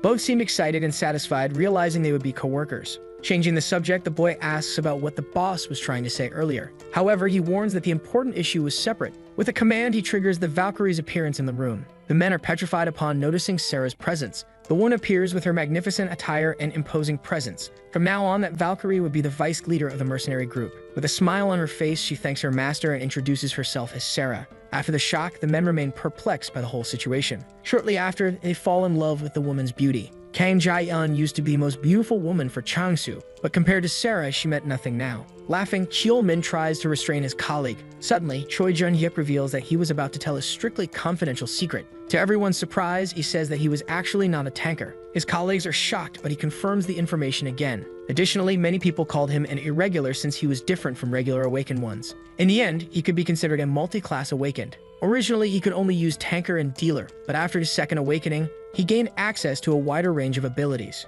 Chang-soo seems truly impressed by everything the irregular was capable of doing. Cheol-min tries to calm the boy, eager to hear the rest of the explanation. That information was being shared because he wanted to visit a place with them. Since it was family at that moment, he believed it would be more satisfying for everyone to grow together. Not understanding his goal, Chang-soo asks where they were going. Opening the system, something starts to appear in the room. The group's destination would be the Rank D dungeon. Without wasting time, the protagonist chooses the portal. A red light can be seen throughout the room. Desperate, the two seem unable to understand everything that was happening. The energy begins to spread through the environment, creating a portal. Koi Jun-hyuk explains that this was a dungeon gate. The first to enter would be the hero, followed by his 2 subordinates. The 2 couldn't believe everything they were seeing, looking increasingly confused. Desperately, they asked the boss to come back and explain things more calmly. Cheol-min feels sweat running down his face, getting more and more nervous. Meanwhile, Jun-hyuk and Sarah have already crossed the portal, entering the dungeon. The system confirms that the second original user has entered the dungeon, resulting in a considerable increase in rewards. Noticing that her master was not familiar with the red orcs, the Valkyrie begins a brief explanation. The race of red orcs were monsters that existed in Sarah's world, and during the war with the demon, they were the worst creatures. Furthermore, they might not pose much of a threat to her lord, but everyone around or associated should be extremely cautious. So the video ends here. If you don't want to miss the next part, activate the notification bell, and see you next time on Tob's channel.